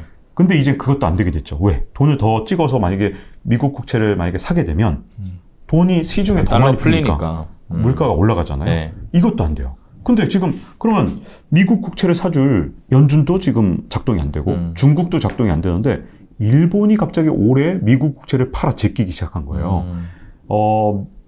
중국이 이제 미국 국채를 많이 판 다음에는 전 세계에서 미국 국채를 가장 많이 들고 있던 게 일본이었는데 네. 일본이 지금 자기 코가 석자잖아요. 너무 급하거든. 그러니까 이거 빨리 미국 국채를 팔아서 자국의 통화를 방어해야 되니까 어느 정도 팔았냐? 일단 통계가 나온 게 이 녹화한 시점에서는 올해 8월까지 나왔거든요. 네. 근데 올해 1월부터 8월 사이에 1,000억 달러 어치를 팔았습니다. 그래서 일본이 1조 2천억 달러 정도 들고 있다가 지금 1조 1천억 달러밖에 들고 있지 않으니까 거의 10% 가까이 네, 판 거고 지금 통계에 잡히지 않은 10월에 진짜 많이 판 것 같은데 요게 또 있거든요. 자, 그러니까 미국 국채 시장에서 너도 나도 지금 현재 국채를 사지는 잘 않고 팔기만 하니 이 지금 미국 국채 시장이 예전하고 다른 거죠. 자, 그러면 세계의 모든 금리의 기준이 되는 금리가 뭐냐? 위험이 없는 자산인 미국 국채 이 금리를 보고 나머지 나라의 돈의 가격이 그러니까 미국 돈 가격을 보고 전 세계 돈 가격이 결정되는 이 상황에서 과연 단기적으로 이 불안감이 언제쯤 해소될 것이냐 네. 이게 되게 불확실하죠. 네. 또 한 가지 문제는 뭐냐면 저도 이제 세상의 금리가 0.1에서 4.6까지 2년 만기 미국 국채 금리 기준으로 보면 이게 40배가 넘게 올랐는데 이거 언젠가 떨어질 수 있겠죠. 물론 가격 조정이 올 수 있지만 문제는 그렇다 하더라도 작은 어떤 말실수, 정책 당국자가 예를 들어 레고랜드도 그렇고 트러스 전 총리도 그렇고 말 한마디 잘못하고 뭐 조치 하나 잘못 나와도 지금 세계 국채 시장이 막 흔들리잖아요. 네. 아니면 채권 시장이나. 그렇기 때문에 혹시라도 안정된다 하더라도 지금 현재 이 국채 발작은 연준이 금리를 계속해서 끌어올리는 이 상황, 그리고 고금리를 유지하는 동안에는 우리가 계속해서 긴장해서 봐야 되는 그런 문제가 볼 수 있죠. 사람들이 흔히 얘기하는 게 이제 저금리로 갈 수밖에 없다. 왜냐면 고도 성장이 된 상태에서 성장률이 둔화되니까 그 떨어지는 성장률을 떠받치기 위해서는 저금리를 유지할 수밖에 없다. 이렇게 생각하는 사람들이 많았는데 지금 말씀하신 거는 뭐 과잉저축이나 이런 부분으로 그동안 금리를 낮게 유지할 수 있었지만 저축이익이 줄어들고 하면서 금리가 올라갈 수 있는 환경이 일단 조성되는 거. 그리고 또 하나는 최근에 그 미국 국채 매도 물량이 늘어나면서 국채 가격이 떨어지고 국채 가격이 떨어지면 국채 수익률은 올라가니까 또 이런 부분에서 금리가 앞으로 단순하게 생각하기에 저금리 시대가 계속될 거라고 생각하는 건 좀 무리가 있다. 요렇게 이해하면 될까요? 그렇죠. 그래서 네. 제가 사실은 이 걱정을 진짜 오래전부터 했어요. 왜냐하면 네. 일부 증권 전문가나 극히 일부지만 일부 전문가들 중에서 고작 금리가 2% 올랐을 때도 야, 금리가 이렇게 오르는 거 봤냐. 지금 국채 사라. 그러니까 너무 만성적으로 저금리에 지금 젖어 있다는 느낌을 받으셨구나. 네. 그리고 또 3%가 되니까 또 똑같은 말을 하는 거예요. 이렇게 이제 금리가 이제 내려가기만 하면 국채 가격이 폭등하는 거니까 3% 됐을 때도 또 같은 말을 했는데 결국은 2년 만기 국채 금리 기준으로 4.6까지 갔거든요. 근데 이제 지금 저도 금리가 이게 46배나 2년 만기 기준으로 해서 2년 만에 이렇게 한 번도 조정 없이 이렇게 오르다 보니까 당장 저보러 내일 그러면 금리 올라요 떨어져야 하면 확률적으로는 이건 조정이 이제 한 번은 와야 되는 거 아니냐 저도 이렇게 생각을 하지만 이제 많은 분들이 이제 지금 미국 국채 사면 지금처럼 비쌀 때, 지금처럼 쌀 데가 없다. 그러니까 금리가 이렇게 높을 수는 없다. 무조건 사야 된다. 그러면 나중에는 또 결국은 우리가 40년 동안 금리가 계속 줄기차게 내려왔으니까 영원히 내려간다. 이렇게 단순하게 이미 정해놓으신 거예요. 40년 동안 일어난 일이 이제 앞으로도 30년 동안 계속된다. 그래서 심지어 우리가 미국 국채가 이제 금리가 0.1%까지 내려왔을 때 이제 미국 국채 금리는 마이너스로 간다. 그러니까 지금 0.12인데도 사야 된다고 했던 분도 있어요, 심지어. 근데 그거는 지금 현재 여러 가지 변수들을 다 동시에 봐야 되지. 그냥 단순하게 과거에 그랬기 때문에 미래도 그렇다라고 보기에는 좀 어려울 수 지금 세계 경제가 아예 근본적인 변화를 지금 하고 있기 때문에 그렇게 단순하게 보기에는 지금 너무 어려운 점이 많다는 거죠. 좋습니다. 좀 전에 그 미국 국채 시장에서 쇼크가 있었던 게 굉장히 이례적인 일이라고 얘기를 하셨는데 그 얘기 들으면서 제가 들었던 생각이 이제 미국도 못 믿나? 약간 이런 느낌? 그리고 왜 그러지? 뭐가 바뀌고 있나? 국제 정세에서 미국이 차지하고 있는 위상이 흔들리고 있나? 이런 생각이 좀 들거든요. 혹시 그런 이유가 있나요? 가장 큰 문제 중에 하나가 인류 역사를 보면 사실 여기 답이 있어요. 이게 왜냐면 우리가 맞닥뜨린 변화는 그냥 단순하게 지금 현재 한 1, 2년 정도 그래 뭐 인플레 왔네 뭐 이런 정도의 변화가 아니고요. 인류 역사에서 이렇게 거대한 변화가 일어난 건 사실은 제국의 역사를 좀 봐야 되거든요. 어떤 제국들? 로마 제국이나 아니면 대영 제국이나 이런 제국들을 봐야 되는데 반복되는 개념으로 반복되는 개념으로 이 돈의 값이 이런 제국들의 변화를 보면 놀라운 점이 있습니다. 뭐냐면 제국의 힘이 없을 때, 로마가 도시국가일 때, 이럴 때 이제 로마 제국이 초기에 형성될 때 금리를 보면 굉장히 높았어요. 뭐 이제 역사적 기록에 따라 조금씩 다르긴 한데 보통 로마 제국이 초기 형성될 때 금리가 한 8% 정도 대출 금리가. 근데 로마 제국이 이제 정말 자리를 잡고 팍스 로마나 로마에 의한 평화 이런 시기엔 한 4%까지 떨어지거든요. 그랬다가 로마 제국이 붕괴되기 시작한 한 기원 후 300년, 그러니까 한 4세기, 3세기 요때쯤 됐을 때는 금리가 다 15%로 치솟습니다. 자, 그러면 이게 대영 제국 때도 마찬가지예요. 영국이 대영 제국으로 발돋움하고 무너져가면서 이게 금리가 이런 식으로 출렁거리는데 그 이유를 그냥 이렇게 쉽게 하나 말씀드리면 여기 또 단순하게 좀 설명을 하자면 미국이란 나라가 세계 패권 질서를 잡고 있던 지난 30여 년 동안 그 시절은 어땠냐면 미국에 의한 평화다 보니까 팍스 아메리카나라고 불렀었잖아요. 이 시절에는 미국 돈을 안 갖고 떼어 먹어요. 그러면 미국이 혼내줬죠. 근데 그뿐만 아니라 다른 서방 국가들 또는 우리나라 돈을 뭐 예를 들어 어떤 나라가 떼먹으면 미국이 대신해서 혼내주고 어떻게든 응징을 했습니다. 아니면 어떻게든 돈을 갚게 만들었죠. 추심을 하셨군요.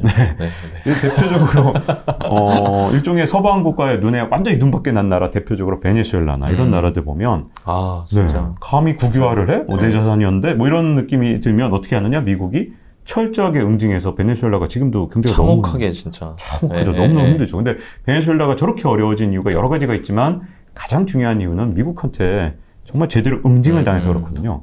그러니까 누가 감히 미국 돈을 떼먹고 서방 돈을 떼먹겠습니까? 이건 정말 어려운 결단이거든요. 네. 자, 그러면 저랑 동거래를 할 때 제가 생각해 보세요. 제가 마음 놓고 돈을 빌려드릴 수 있을 때는 네. 리스크 프리미엄, 위험에 대한 이 금리 가산을 거의 안 해도 되지만 이제 어떤 상황이 됐냐? 지금은 양쪽으로 다 위험이 있는 거예요. 뭐냐면 예를 들어 제가 선진국인데 저한테 돈을 빌려줬다. 제가 미국이다. 네. 그러면 이제는 너하고 나하고 패권 다툼을 해? 그러면 네 돈 다 압수할 거야. 이게 러시아 때 일어났던 일이고 또 반대로 제가 이제 저개발 국가예요. 저한테 네. 돈을 빌려주셨는데 저의 나라에서 쿠데타가 일어났어요. 제가 제3세계 국가인데 네. 그래서 갑자기 친러 국가가 됐어요. 네. 네, 친미 국가에서 갑자기 그러면 돈 내일 안 갚을래. 난 이제 너랑 안 친해. 난 미국이랑 안 친해. 이렇게 했을 때 옛날 베네수엘라 같은 경우는 정말 이제 미국이 응징을 했지만 지금은 이제 중국이나 러시아라는 우산이 있을 수 있기 때문에 이게 돈을 마음껏 빌려주기가 되게 힘들거든요. 자, 그러면 이게 무슨 차이를 만드냐면 효율성이랑 위험 프리미엄이 완전히 다른 겁니다. 그래서 로마 제국 때도 그렇고 로마 제국이 안정되면 얼마나 쉽게 돈을 정말 빌려줄 수 있겠어요. 이게 다른 정치적 리스크나 아니면 패권 전쟁 리스크 이런 거 없이 돈을 빌려주지만 네. 이제 패권 전쟁이 시작됐어요. 그래서 이제 진영도 나뉘고 그다음에 쿠데타도 날 수 있고 예를 들어 인도 같은 나라는 여기 갔다 저기 갔다 지금 하고 있잖아요. 막 투자했는데 갑자기 나 이제 친중할래 그럴 수도 있고 나 친미할래 있으니까 양쪽 다 미국도 중국도 돈 빌려주기 어렵다면 옛날에는 무조건 돈값이 싼 나라 기준으로 가장 싼 돈을 빌릴 수 있었죠. 이게 세계화의 장점이었는데 탈세계화가 되고 패권 전쟁이 되면 저 돈이 싸긴 한데 내가 빌렸다 문제 생기면 어떡하지? 저기다 투자하면 내가 효율적인데 내가 빌려줘 떼이면 어떡하지? 하는 게 정치적 리스크. 그리고 패권 전쟁의 리스크가 생긴 거죠. 그래서 제가 이제 그렇다고 해서 금리가 영원히 오른다는 뜻이 아니라 이제 지금 이제 많은 이제 그러니까 증권 전문가분들이 생각하신 대로 무조건 역사는 돌아가고 그다음에 금리는 무조건 영원히 내려가기 때문에 요 위기만 지나가면 무조건 다시 초저금리로 가는 아니고 요 위기가 끝나더라도 초저금리보다는 예전보다는 조금 높은 수준에서의 금리. 그래서 요걸 제가 뭐라고 표현하나 그래서 중금리 하면 어떨까. 근데 중금리 대출로 연상되기도 약간 하지만 대출 느낌 나긴 하는데 그래도 애매한데. 느낌은 확실히 옵니다. 초저금리는 아니다. 그래서 중금리 이상이고 여기에다가 심지어 신용 위기가 온다. 어느 나라든. 그럼 심지어 미국 국채마저도 지금 흔들릴 수 있는 세상이라면 기준이 되는 전 세계 금리의 기준이 되는 미국 국채마저도 흔들리기 때문에 발작은 언제든 가능한 요 상태, 그러니까 중금리 상태가 기본 깔고 발작 일어나면 금리가 튀어오를 수 있는 상황이 앞으로 우리가 맞이하게 될 세상이지 이게 이 영원히 떨어지는 세상은 아니다. 그래서 마이너스 금리를 너무 당연시하고 이 위기만 끝나면 다시 0.5를 갈 거냐? 저는 그거보다는 조금 더 중금리로 생각을 하시는 게 조금 더 앞으로 패권 전쟁이 일상화되면 물론 패권 전쟁이 끝나거나 이런 조건들이 바뀌면 좀 달라지겠죠. 또 다른 과잉 저축의 주체가 생기거나 하는 조건이 생기지 않는 한 조금은 금리에 대해서 너무 낮게 앞으로 미래 금리를 보지 말았으면 좋겠다. 근데 그렇게 얘기를 또 들으니까 그럼 만약에 금리가 낮아지지 않는다고 하면은 일반적으로는 그런 생각 들 수도 있을 것 같거든요. 그러면 나 이거 투자 어떻게 해야 되지? 그냥 뭐 예금 넣어야 되나? 이런 생각들을 하실 것 같거든요. 어떻게 개인이 거기에 대처를 하면 좋을지.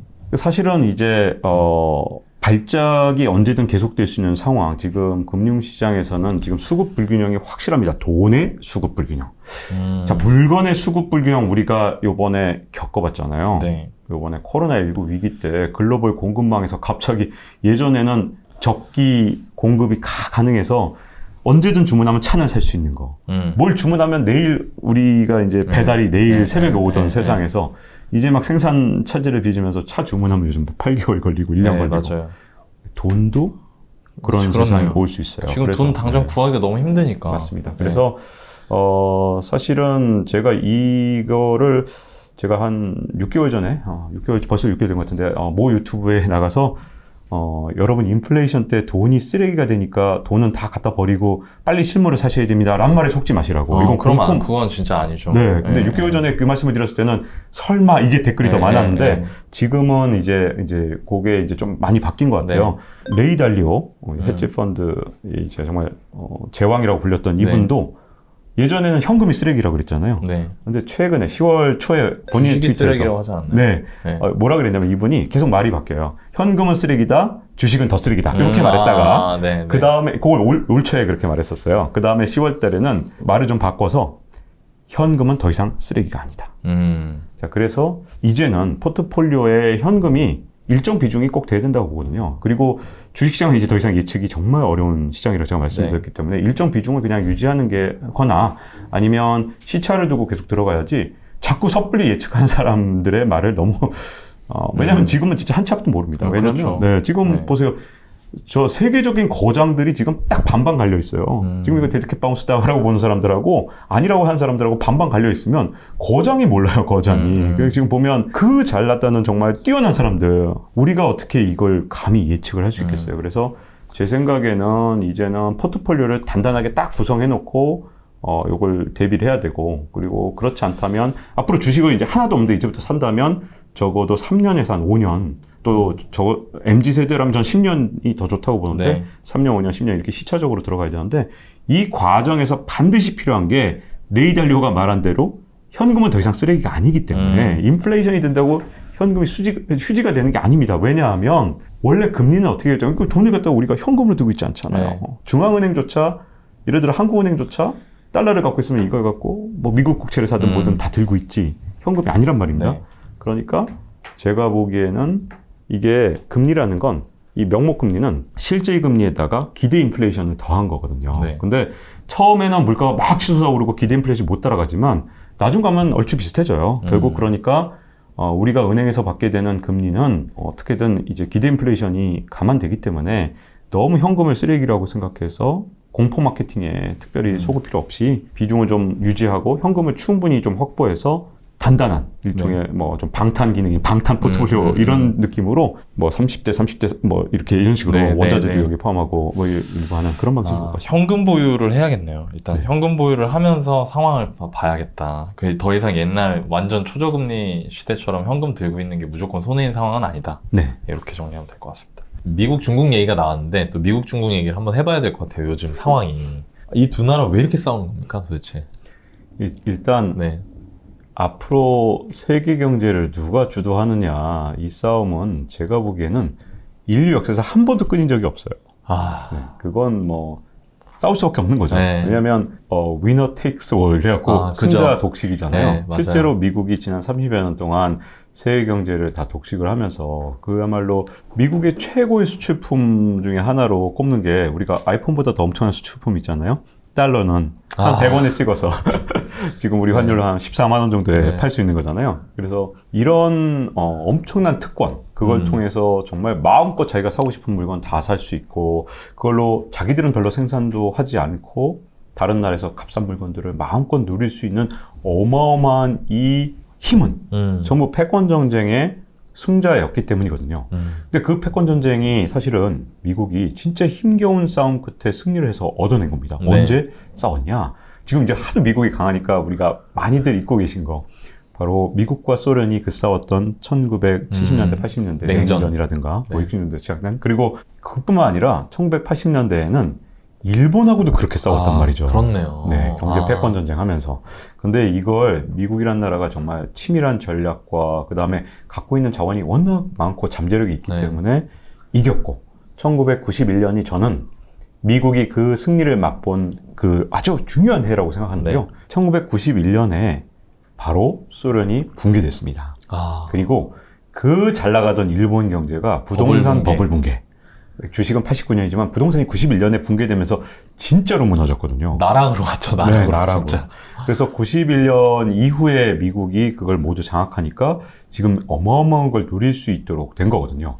자, 미중 패권 전쟁 왜 시작됐냐? 결국은 앞으로 차세대 패권을 누가 갖느냐에 따라 지금 미국이 누리던 특권을 중국이 누릴 수도 있고 미국이 누릴 수도 있고 그 사이에 있는 거잖아요. 그러니까 이 전쟁은 제가 보기엔 앞으로 진짜 100년을 가를 만한 진짜 엄청난 전쟁이라 누군가가 완전히 굴복해서 쓰러지기 전까지는 이 싸움은 끝나지 않아요. 네, 승자가 갖고 있는 게 갖게 되는 게 너무 크거든요. 계속될 겁니다. 근데 사실 조금 약간 당황스러운 것도 있어요. 왜냐면 우리나라는 미국하고 원래 친했고 중국은 또 바로 옆에 있으니까 양 나라의 상황을 이렇게 우리나라 국민들은 되게 많이 알고 있을 거라고 생각하는데 사실 중국은 제 생각에 한 10년, 20년 전만 해도 이 정도 아니었거든요. 근데 도대체 어떤 배경으로 지금 여기까지 오게 된 건지 그걸 좀 여쭤보겠습니다. 네, 그러니까 이게 기본적으로 세계화 과정을 좀 우리가 살펴볼 필요가 있거든요. 네. 미국이 아마 진짜 치밀하게 세계화를 추진했다면 중국이 이렇게 절대로 따라오지 못했을 거예요. 왜냐하면 이 세계화를 미국 직전에 추진했던 나라랑 비교해보면 미국의 세계화가 생각보다 좀 허술했다는 걸 알 수 있거든요. 미국도 실수를 했네요. 네, 실수가 있었죠. 이 영국 같은 경우에 대영 제국이라고 불리던 시절에 잘 보면 그때 무슨 삼각무역 이런 거 혹시 이제 세계사 책 같은 거 좀 읽어보시면 나오는 얘기가 있어요. 뭐냐면 영국이란 나라는 절대로 생산 기지를 인도 같은 나라에 또는 미국이나 이런 나라에 절대로 주지 않으려고 그랬습니다.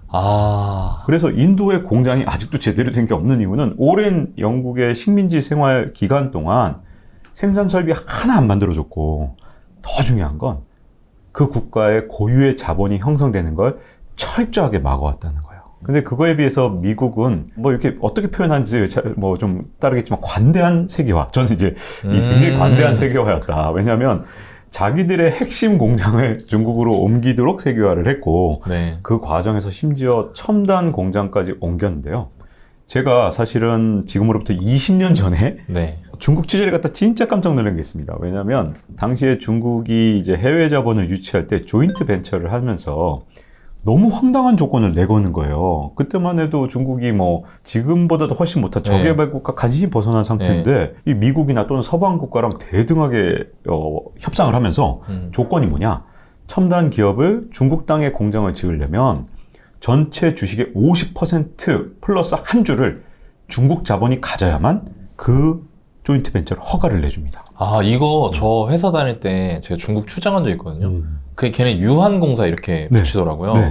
제가 다니던 회사도 중국에 사업을 했었는데 그 얘기 듣고 진짜 황당했던 기억이 납니다. 맞습니다. 제가 20년 전에 출장 갔다가 그때 다큐멘터리를 만든 거예요. 중국에다가 공장을 이런 식으로 짓게 되면 기술 뺏기고 결국은 모든 것을 잃고 말 것이다가 그 다큐멘터리의 주제였습니다. 그래서 그 제목이 중국 경제 기회인가 수렁인가였는데 수렁이 되는 측면을 굉장히 이 부분에 대해서 진짜 제가 계속 걱정을 했었거든요. 다큐멘터리 1시간 내내. 근데 사실은 우리한테 선택권이 없었어요. 왜냐하면 미국이 이걸 암암리에 허용을 해줬으니까요. 그러니까 진짜 저는 이 역사를 다시 돌이켜 본다면 미국은 사실은 모든 룰을 세팅할 수 있는 나라였기 때문에 중국 시장이 물론 탐났겠지만 근데 글로벌 규범은 중국에 진출할 때 규범은 이거야! 라고 예를 들어서 미국이 정해놓으면 그걸 전 세계가 따를 수밖에 없었던 그 정도로 강력한 나라였는데 이걸 그냥 눈 감아주는 바람에 시기를 놓친 거죠. 그래서 대영 제국하고 미국하고 차이점을 저는 이제 첫 번째는 미국이 중국을 좀 너무 과소평가했다. 그 당시 저개발 국가일 때 못 일어날 거라고 생각했던 것 같은데 그럼 뭐 인도도 마찬가지였잖아요. 그렇죠. 더 다른 점 하나는 뭐냐면 저는 여기에 있다고 생각합니다. 영국은 자기 땅도 좁고 그다음에 인구 규모도 전 세계 경제에 비하면 너무 작고 그다음에 자원도 별로 없고 하니까 자기 자신을 너무 잘 알아서 인도를 철저하게 정말 자본도 형성 안 되고 기술도 축적 안 되고 생산 설비도 없도록 통제했지만 미국은 너무 자신감이 컸죠. 국토도 엄청나고 정말 뭐 인구 규모도 웬만큼 되고 그러니까 그 엄청난 자신감이 저는 미국이 굉장히 좀 영국에 비해선 허술하고 관대한 세계화를 했고 그 결과 중국이 미국을 빠르게 추격할 수 있는 자본 형성도 하고 기술 축적도 해서 지금 상당히 많이 따라간 상태를 만들어낸 게 아닌가 싶습니다. 이게 사실 뭐 들으시는 분들은 약간 이해 안 되실 수도 있어요. 아니 나하고 나중에 둘이서 치고받고 싸울 수 있는 사람한테 막 뭐 돈도 만들 수 있게 해주고 공장도 세워주고 이게 말이 돼? 근데 저도 제 기억 속에 아까 그 에피소드에 생각나는 게 그때 회사에서 그럼에도 불구하고 중국이 진출하겠다는 의사결정을 했던 거가 약간 그런 게 있었거든요. 중국의 잠재력, 중국 시장의 잠재력, 10억 인구가 우리 시장이 될 수 있다는 약간 그 욕심 있잖아요. 그때 이 얘기 많이 안 들으셨어요? 젓가락 한 개만 팔아도 13억 팔 수 있다. 그래서 진짜 많은 기업들이 중국에 그 51% 지분을 주면서 엄청나게 진출을 했었거든요. 그리고 20년이 지나니까 결과가 이제 막 쫓겨나고 이제 니네들 단물 다 팔아먹었다 이런 상황이 되면서 중국이 미국이랑 이제 대등하게 패권 경쟁을 할 수 있는 상황이 됐다는 말씀이신 거잖아요. 네. 지금 좀 이런 얘기까지 나와가지고 중국이 미국을 따라잡고 미국의 패권에 도전하고 있다. 근데 이거가 극명하게 드러나는 게 이제 대만 지금 정세거든요. 보니까 뭐 CIA에서는 2027년에 중국이 대만 침공할 수도 있다라고 얘기하는데 이거는 어떻게 될까요? 대만 얘기를 하려면 네. 정확하게 지금 미국과 중국의 패권 전쟁이 현재 어디에 있는가를 보면 앞으로 대만에 대해서 살짝은 미래를 좀 가늠해 볼 수 있는데요. 네. 사실 미중 패권 전쟁 잘 생각해 보시면 우리가 요 패권 전쟁이라는 단어를 처음 듣게 만든 사람은 바로 트럼프 전 대통령이죠. 네. 근데 이분이 이제 처음에 전쟁을 건 게 무역 전쟁이었습니다. 제가 보기엔 이게 무역 전쟁이 사실은 아무 효과가 없었어요. 아, 진짜요? 네. 제 생각엔 중국에게 아무런 타격을 안 줬고 다음 해 중국의 대미 수출은 훨씬 더 늘어났거든요. 근데 이게 좀 특이한 현상이잖아요. 원래는 중국산 물건에 대해서 관세를 뭐 25% 물린다. 네. 심하게 막 몇십 %, 막 50%, 100% 물렸을 때 당연히 일반적인 이런 무역 전쟁이 벌어지면 당연히 중국이 타격을 받아야 되잖아요. 네. 근데 이렇게 관세를 물려도 전혀 타격을 받지 않은 이유가 뭐냐면 그 사이에 미국이 너무 관대한 세계화를 추진한 덕에 그야말로 전 세계 공장이 다 중국으로 옮겨간 일이 생긴 거죠.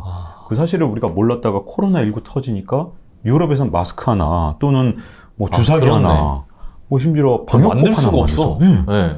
그러다 보니 원래는 관세를 부과하면 자국에서 그걸 생산하거나 아니면 관세를 부과하면 중국이 아닌 다른 나라에서 생산을 해서 수입을 해야 되는데 이 수입을 대체할 만한 나라조차가 없었던 겁니다. 그래서 사실상 실패했고요.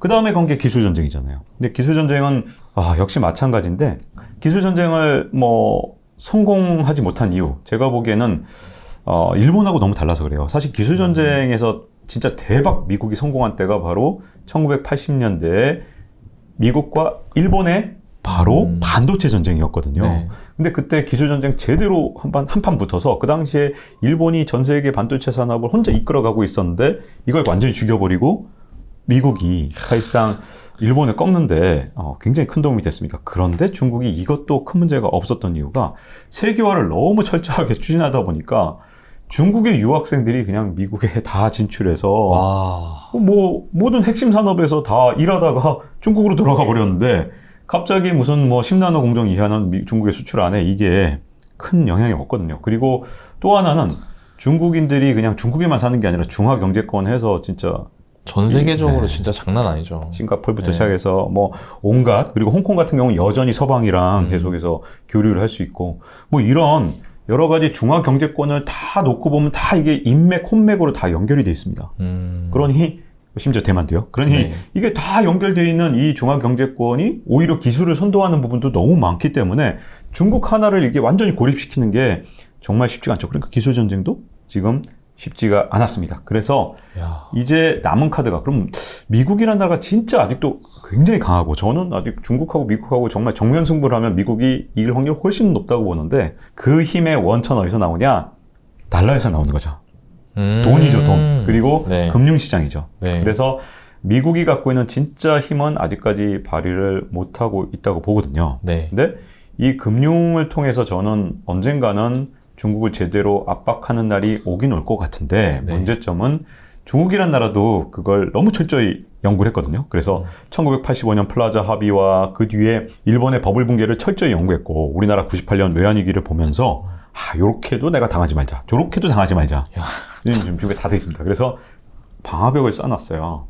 그러니까 미국이 어떠한 공격을 해도 지금까지는 지금 막아내고 있는 상황이긴 한데 중국이란 나라는 저는 지금 경제적으로 앞으로 굉장히 큰 도전에 지금 현재 직면했다고 보거든요. 이런 이제 미국과의 관계가 문제가 아니라 중국이란 나라 내부에서 지금 일어나는 수많은 일들이 지금 생각보다 녹록하지 않다는 게 문제예요. 그러냐면 중국이란 나라가 두 가지 문제가 있는데 하나는 너무너무 고속 성장을 하다가 갑자기 성장률이 낮아질 수밖에 없는 상황. 왜냐하면 어떤 나라가 성장을 하려면 세 개 중에 하나는 반드시 있어야 됩니다. 자본을 더 투자하든지 아니면 노동력이 더 투입되든지 기술 혁신이라서 생산성이 높아지든지 근데 이 셋 다가 중국이 그동안은 너무너무 잘 되어 왔는데 앞으로 안 될 수밖에 없어요. 아, 진짜요? 왜냐하면 노동력의 추가 투입, 이게 중국 성장의 가장 큰 원동력이잖아요. 근데 지금까지는 인구가 계속 늘어났죠. 근데 중국의 생산 가능 인구, 이게 15세에서 64세까지 인구인데 요 인구가 전체 인구에서 차지하는 비중이 줄어들기 시작했어요. 야, 여기도 고령화 왔구나. 네. 우리나라가 2017년부터 줄어들기 시작했거든요. 네. 중국은 언제부터 줄어들기 시작했을까요? 우리나라보다 퀴즈. 빠른가요? 혹시? 네, 와, 대박. 진짜요? 지금 잘 정확하게 보셨는데 2012년부터 줄어들기 시작했어요. 생산 가능 인구가. 오래됐네요. 네. 10년 됐네. 네네. 2012년부터 생산 가능 인구 비중이 줄어드니까 중국에서 성장 동력 중에 가장 큰 게 무너졌죠. 그래서 잘 보세요. 중국이란 나라가 원래 빚이 별로 없던 나라예요. 네. 근데 언제부터 갑자기 빚이 엄청나게 늘어나기 시작했냐?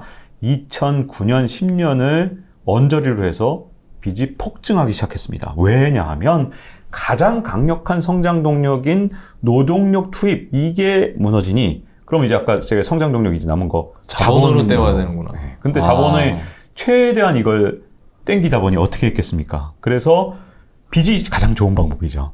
그래서 영끌했네. 네, 영끌했어요. 영끌. 네.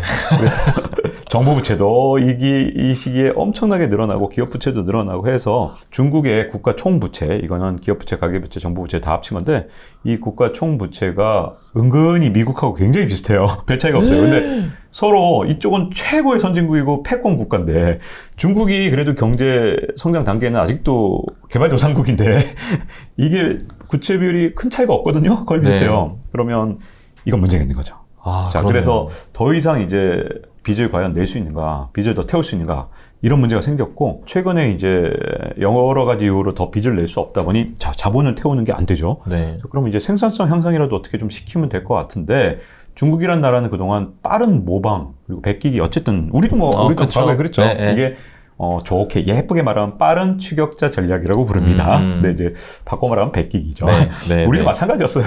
네, 근데, 이게 모방도 있고, 뭐, 여러 가지 방법을 써왔는데, 중국의, 성장률이 이렇게 이제 계속해서 높아지다 보니까, 이 선진국 기술에 상당히 가까워졌어요. 이제 요거 남은 건 뭐냐면, 자국 스스로 창의력을 발휘해서 이제 성장을 해야 되는 상황입니다. 마지막 그 디테일. 네. 그게 남은 거네요. 네. 근데 네. 그게 중국이 정말 쉽지가 않죠. 쉽지가 왜냐하면, 않죠. 여기서 더 성장을 하려면, 창업 생태계가 만들어져야 되는데, 지금 뭐, 그렇게 창업 1세대들을 소유권도 지금 불분명하게 만들어놨잖아요. 네, 엄청 못 살게 구니까. 네. 중국에서 누가 이제 창업을 목숨 걸고 할까요? 왜냐면 창업은 진짜 자기 목숨 달린 일인데, 네. 했다가 중국의 공산당의 마음에 공산당한테 안 잘못 들면 보이면 그 내게 아닌데. 마윈 네. 그렇게 된 거 막. 맞습니다. 네. 청년들의 우상이 마인이 그렇게 되는 거 보면서 과연 이제 혁신을 스스로 할 수 있느냐? 저는 어렵다고 보기 때문에 앞으로 성장률이 낮아질 건데요. 왜 이 성장률을 한참 말씀드렸냐? 이 성장률이 떨어지는 건 이건 중국 입장에서 뭐 선택할 수 있는 게 아니에요. 이거는 그냥 가는 길입니다. 성장률은 계속 떨어질 겁니다. 자, 그런데 중국이라는 나라가 갖고 있는 두 번째 문제가 바로 빈부격차입니다. 그동안 중국의 빈부격차는 점점 커져갔어요. 근데 이 나라가 원래 무슨 주의죠? 자본주의가 아니잖아요. 네. 공산주의란 말이에요. 공산주의인데 빈부격차는 미국 수준이에요. 그럼 이거 진짜. 뭐가 잘못된 거죠? 진짜 아이러니하다. 네, 정말. 자본주의의 네. 천병인 미국과 공산주의의 지금 마지막 남은 중국이 네. 천병이라고 해요. 그래도 천병이죠. 네, 이쪽도. 그러면 둘이 빈부격차가 비슷하거나 중국이 더 빈부격차가 클 판인데 잘못된 거잖아요. 황당하네. 진짜. 자, 근데 빈부격차가 커지면 뭐가 문제냐면 결국은 불만이 커지죠. 불만이 커지면 민주국가에서는 어떻게 하느냐? 투표로 정권을 바꾸면 됩니다. 그렇죠, 그렇죠. 근데 중국이란 나라는 정권이 하나잖아요, 공산당. 근데 그래도 중국에선 정권 교체가 좀 흉내를 낼 수 있었던 건 뭐냐면 그 안에서 계파가 있고 이 계파 사이에서 계속 바꿔가면서 문제가 생기면 정권을 바꿔야만 사실은 그 다음에 국민들이 다시 또 신뢰를 보내고 그러면서 또 사회가 안정되고 이게 사실은 꼭 필요한 과정이거든요. 네. 근데 누구 한 사람이 이게 완전히 일당 체제로 가게 되면 1인 체제로 가면 이게 공산당이 그동안 집단 지도 체제로 운영되던 거랑은 굉장히 다른 형태로 갈 수밖에 없거든요. 자, 그러다 보니 빈부격차가 이제 커졌을 때 이걸 안정화시킬 정치적인 어떤 안전장치가 없는 상태에서 또 하나 문제는 뭐냐면 그동안은 중국이란 나라의 파이, 경제 파이가 점점 커져갔으니까 네. 부자들이 훨씬 많이 가져갔지만 가난한 사람들도 예전보다 조금 잘 살게 그렇죠. 됐거든요. 그래서 참은 거예요. 내가 저 부자들 혼자 다 잘 먹고 잘 살지만 나도 좀 낮이긴 네, 낮았어. 내가 어제보다 낮았거든요. 그럼 사람들이 분노가 좀 이렇게 가라앉죠. 네. 근데 중국의 성장률은 이제 좀 있으면 0에 수렴합니다. 이게 중국은 그 어쩔 수 없어요. 정도입니까? 네, 굉장히 빠른 속도로 내려갈 거예요. 왜냐하면 중국의 그동안 성장 동력이 이제 거꾸로 역작용을 할 가능성이 크기 때문에 2020년대 중반이 되면 경상수지도 적자로 돌아설 것이다. 제 얘기가 아니라 국제통화기금이나 아니면 세계은행 같은 데서 낸 겁니다. 이미 중국이란 나라가 이미 그건 뭐 선진국에 가까워지면 어쩔 수 없는 거라. 중국이 뭘 잘못해서는 아니고요. 네. 근데 어쨌든 그런 상태에서 빈부격차가 여전히 계속 확대되는 걸 막지 못하면 무슨 일이 생길까요? 이제는 파이가 똑같은 상태에서 부자만 더 가져가면 중산층은 어제보다 오늘이 더 가난해지고 내일은 더 가난해질 거라고 생각하면 이 시스템에 불만을 갖게 되겠죠. 혁명.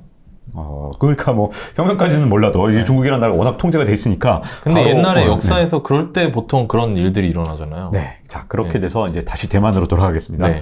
이렇게 한참 돌아왔는데 네. 이 배경을 아셔야만 대만 얘기를 풀 수 있거든요. 왜냐하면 자, 중국의 지도 체제가 만약에 건전하게 이제 교체가 되는 시스템이 남아있다면 계파 간에 그러면 이제 이런 불만이 막 극대화되고 문제가 생기면 계파를 교체함으로써 문제가 해결되지만 1인 지배체제, 지휘체제가 계속되면 이제 남는 방법은 국민들의 불만이 커졌을 때 가장 좋은 방법, 남은 방법 딱 하나는 외부의 적과 싸우는 거죠.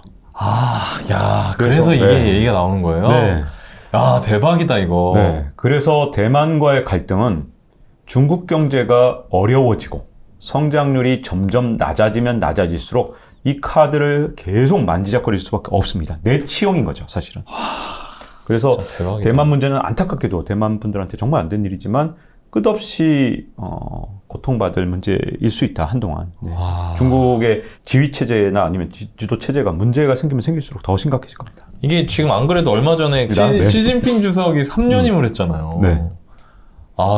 이게 지금 배경을 얘기해 주시니까 이게 이해가 딱 되네요. 네. 자, 그러면은 제가 지금 이야기를 쭉 듣다 보니까 두 가지 생각이 나는데, 첫 번째는 보통 통상적으로 전 세계 질서에서 패권 국가 위치가 바뀌면서 새롭게 재편될 때는 2등, 젊고 건강하고 야망과 열정이 넘치는 2등이 갑자기 급부상을 해서 노쇠한 1등을 뒤집어 엎는 약간 이런 양상으로 됐는데, 중국은 1등이랑 같이 늙어버린 느낌? 1등이 되기 전에? 약간 그런 느낌이 들고, 또 하나는 패권국이 교체가 된다. 근데 그런 시기에 항상 우리나라 역사를 보면은 위기들이 많았었거든요. 예를 들면 제 기억에 명나라에서 청나라로 교체될 때, 그때 우리나라가 명나라 그 명분 이런 것 때문에 청나라를 제대로 못 봤잖아요. 네. 그래서 정말 혹독한 대가를 치렀잖아요. 그러니까 우리나라도 지금 이런 국제정세 안에서 뭔가를 해야 될 것 같은데, 입장을 정리를 하고, 우리나라한테는 이 미국, 중국 갈등, 그리고 그 안에서 타이완까지 얘기가 나오는 이 상황에서 어떻게 대처를 하는 게 좋을지. 자, 이제 아까 긴 시간 동안 이제 말씀을 드렸던 그 문제로 다시 돌아가야 됩니다. 네. 자, 미중 패권 전쟁이 일단 무역 전쟁 효과가 없었어요. 자, 기술 전쟁 효과가 없었어요. 근데 제가 금융 전쟁을 하면 미국이 이길 수 있다고 그랬는데 방화벽 때문에 그동안 공격하기가 너무 힘들었다고 그랬잖아요. 자, 근데 미국 입장에서 중국에 드디어 약점이 하나 생기기 시작한 겁니다. 뭐냐 하면 성장률이 둔화되면서 국민들의 불만은 점점 커질 수밖에 없고, 또 하나는 성장률이 둔화되면 또 하나 문제가 생기는데, 제가 이제 중국에 이제 2번 아주 장기 출장을 한 번 가면 한 달씩 취재를 해서 다큐멘터리를 만들었었는데요. 그때 제가 이제 중국 경제에서 제일 흥미롭게 생각한 건 중국의 부도율은 항상 제로였다는 겁니다. 제로. 0%. 망하는 기업이 하나도 없었어요. 어떻게 그럴 수가 있죠? 네, 아주 최근까지도 그랬습니다. 제가 처음 출장을 갔던 한 2003년, 4년에도 그랬지만 아주 최근까지도 한 2017년까지도 망하는 기업이 제로였어요. 그 이유가 뭐냐 하면 이렇게 망할 것 같고 부도날 것 같은 기업, 중국이라도 당연히 많죠. 중국 같은 나라는 오히려 더 많아요. 근데 이렇게 망해가는 기업이 있으면 가장 똘똘한 국영기업한테 강제로 인수합병을 계속 시켜왔어요.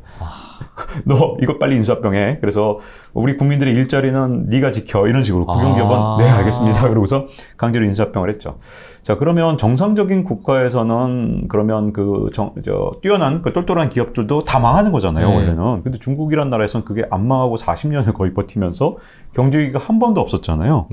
그 이유가 바로 비밀이 그 놀라운 경제 성장률에 있습니다. 왜냐하면 자, 전체 자산이 10개가 있는데 부시 자산이 하나라고 생각해 보세요. 그러면 근데 이게 중국이란 나라는 지금까지 경제 성장률이 거의 막 10% 네, 장난 안팎이었으니까. 아니었죠. 네. 네. 우리가 72의 법칙 이거 아마 네, 보신 분은 네, 거의 네. 다 아실 테니까 우리가 이제 예를 들어서 10% 성장을 하면 금방 계산 나오죠. 7.2년이면 그렇죠. 2배가 되는 거죠. 네, 맞습니다. 네, 그래서 역시 여긴 아마 네, 거의 네. 다 아실 텐데 그러니까 예를 들어 한 14년만 지나도 4배가 되잖아요. 그러니까 10이라는 게 40이 돼버려요. 그럼 부실자산 1이 있었다 하더라도 14년 뒤에는 이게 비중이 작아지는 거죠. 그래서 부실자산도 빠른 속도로 늘어났겠지만 워낙 외형이 커지다 보니까 커버를 해줄 수가 있구나. 그렇죠. 네. 그래서 얘가 아무리 자라나도 더 큰 자산이 이렇게 위에서 이렇게 더 이런 식으로 부실자산도 컸지만 이렇게 늘어난 겁니다. 근데 이게 성장률이 줄어들면 부실자산이 늘어나는 속도가 늦춰지는 게 아니라 더 빨라지죠. 그렇죠. 그러면 얘가 이제 드디어 수면 위로 튀어나오죠. 언제요? 성장률이 만약에 5% 이내로 중국이 떨어지기 시작하면 저는 문제가 생길 거라고 봅니다. 왜 5% 정도면 하면 성장률 5%도 굉장한 거 아니에요? 라고 하시는 분들이 있을 텐데 이제 100m 달리기를 막 우사인 볼트처럼 막 달릴 수 있는 사람이 만약에 갑자기 예를 들어 어떤 사람이 100m에 9초에 달리다가 갑자기 18초로 딱 멈춰지면 그 사람이 그렇게 씁니까? 못 써요. 넘어지지. 그죠. 네. 이런 것처럼 100m를 예를 들어서 일반인들은 한 11초, 12초에 달려도 엄청난 속도지만 예를 들어 한 8초, 9초에 달리던 세계적인 선수가 갑자기 12초를 줄인다? 그럼 탁 자빠지는 거죠. 그래서 원래 성장률이 이렇게 눈에 띄게 떨어지는 그 시점에서 보통 위기가 오는데 우리 대표적으로 우리가 외환위기를 겪었죠. 그래서 가장 그 나라의 금융 시스템이 취약해지는 시점은 언제냐? 고속 성장을 하다가 갑자기 속도가 늦춰지면 탁 걸려 넘어집니다. 근데 그게 모든 나라가 거의 다 겪었던 일이고 보통 거기서 못 일어나면 중진국의 함정에 빠지는 거였거든요. 중국이 드디어 성장률이 낮아지면 이제 아까 말씀드린 빈부격차에 대한 불만뿐만 아니라 플러스 여기에 가장 큰 문제인 부실자산이 수면 위로 올라오면서 드디어 중국 금융 시스템에 문제가 생길 가능성이 지금 가장 극대화됐고 그러면 드디어 미국이 갖고 있는 비장의 카드 바로 금융전쟁을 할 준비가 됐다고 보여지죠. 와, 소위 말해 좀비 기업들이 너무 많고 그걸 국가에서 그동안 아주 강력한 성장을 통해서 품어줬었는데 성장이 둔화되면 이제 걔들이 문제가 되기 시작하고 또 그 좀비 기업들 막 은행 대출받고 막 이랬을 텐데 그게 금융 시스템을 번질 수 있다는 거잖아요. 네. 지금 이런 상황에서 우리나라 이제 어떻게 해야 될까요? 이 세계사 속에 항상 저는 답이 있다고 봐요. 역사는 똑같이 반복되지 않지만 그 흐름이 저는 좀 비슷하게 움직일 때가 있는데 가장 중요한 건 강대국끼리 붙었을 때 진짜 주의될 게 있습니다. 뭐냐면 예를 들어서 우리가 이제 1618년에 종교전쟁이 있었는데 그게 30년 전쟁이라고 불러요. 근데 그때 전쟁터가 됐던 나라가 독일입니다. 그래서 독일이 그 당시에 초토화가 됐어요. 유럽에서? 네, 유럽에서. 근데 이런 식으로 절대 주의될 게 이런 패권 전쟁이 벌어졌을 때 전쟁터가 되면 그 나라는 정말 100~200년 고생합니다. 진짜 국민들도 너무 고통받고 너무 힘들어요. 그러니까 절대로 전쟁터가 되지 말아야 되는데 이제 물리적인 총칼을 든 전쟁에서 물론 전쟁터가 되지 않는 것도 되게 중요하지만 경제전쟁은 그 전쟁에 천병에 서는 순간 바로 전쟁터가 되거든요. 그래서 우리가 세계사 속에서 제일 중요한 건 전쟁터가 되지 않도록 하는 거고 이 반대로 움직였던 나라가 대표적으로 세계 1차 대전 때 네덜란드거든요. 네덜란드 중립국으로 진짜 정말 그 양쪽 진영에서 모든 이익을 다 취했던 나라가 대표적인 나라가 네덜란드였어요. 1차 대전 때. 그때 나치 독일 말고요. 1차 대전 때입니다. 그래서 굉장히 그런 현명한 판단들이 제가 보기에는 앞으로 정말 중요한 시기라고 앞으로 보여지고요. 그러다 보니까 각국이 지금 외교 역량을 높이기 위해서 정말 노력하잖아요. 저는 대표적인 나라가 지금 사우디라고 보거든요. 사우디 같은 나라 보시면 옛날에는 진짜 철저한 친미 국가고 그 다음에 미국만 생각하면서 진짜 뛰어왔다 해도 과언이 아닌데 갑자기 움직이면서 이렇게 뭔가 양쪽을 계속 저울질하고 있는데 물론 이렇다고 해서 반드시 성공하는 건 아니고요. 이걸 또 원래 이런 저울질하다 잘못되면 진짜 또 잘못될 수도 있죠. 근데 지금까지는 제가 보기에는 양쪽을 잘 흔들면서 양쪽에서 지금 원하는 거 다 얻어내고 있어요.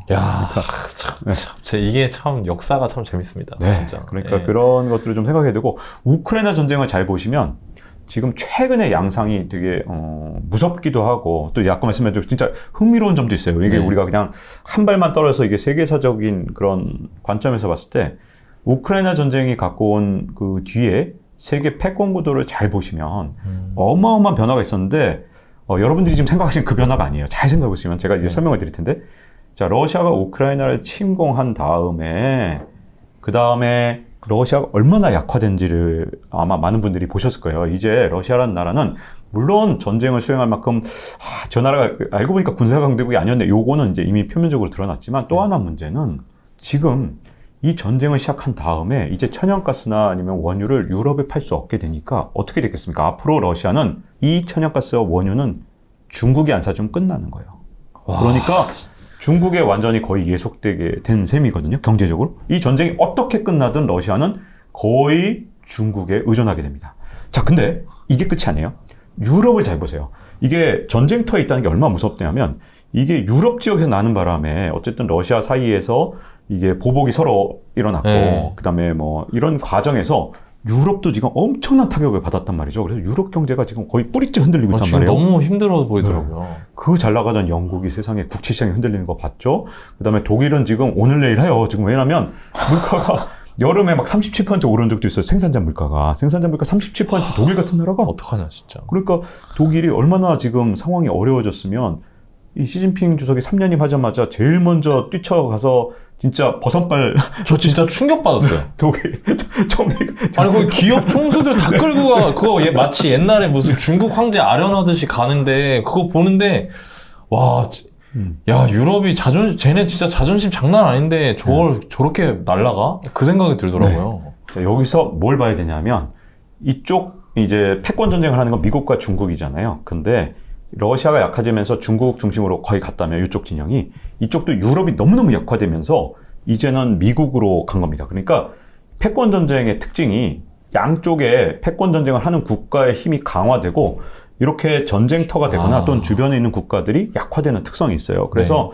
앞으로 이 패권 전쟁에 두 패권 전쟁을 하는 나라 대비 우리가 진짜 현명하게 행동을 하지 않는다 그러면 지금 유럽 같이 이제 뭐가 문제가 생길 수 있기 때문에 정말 잘해야 됩니다. 이번에 진짜. 이번엔 국가의 운명이 달렸어요. 제가 보기엔. 그 좀 전에 사우디 얘기하셨잖아요. 이것도 또 되게 흥미롭더라고요. 원래 저도 진짜 사우디는 정말 완전 미국 편. 정말 극친미라고 알고 있었거든요. 그리고 거기 사우디랑 원래 주변 나라 중에 이제 막 이란 이런 나라 사이 안 좋았잖아요. 이라크도 옛날 미국 전쟁할 때도 막 사우디가 완전 미국 편이었고.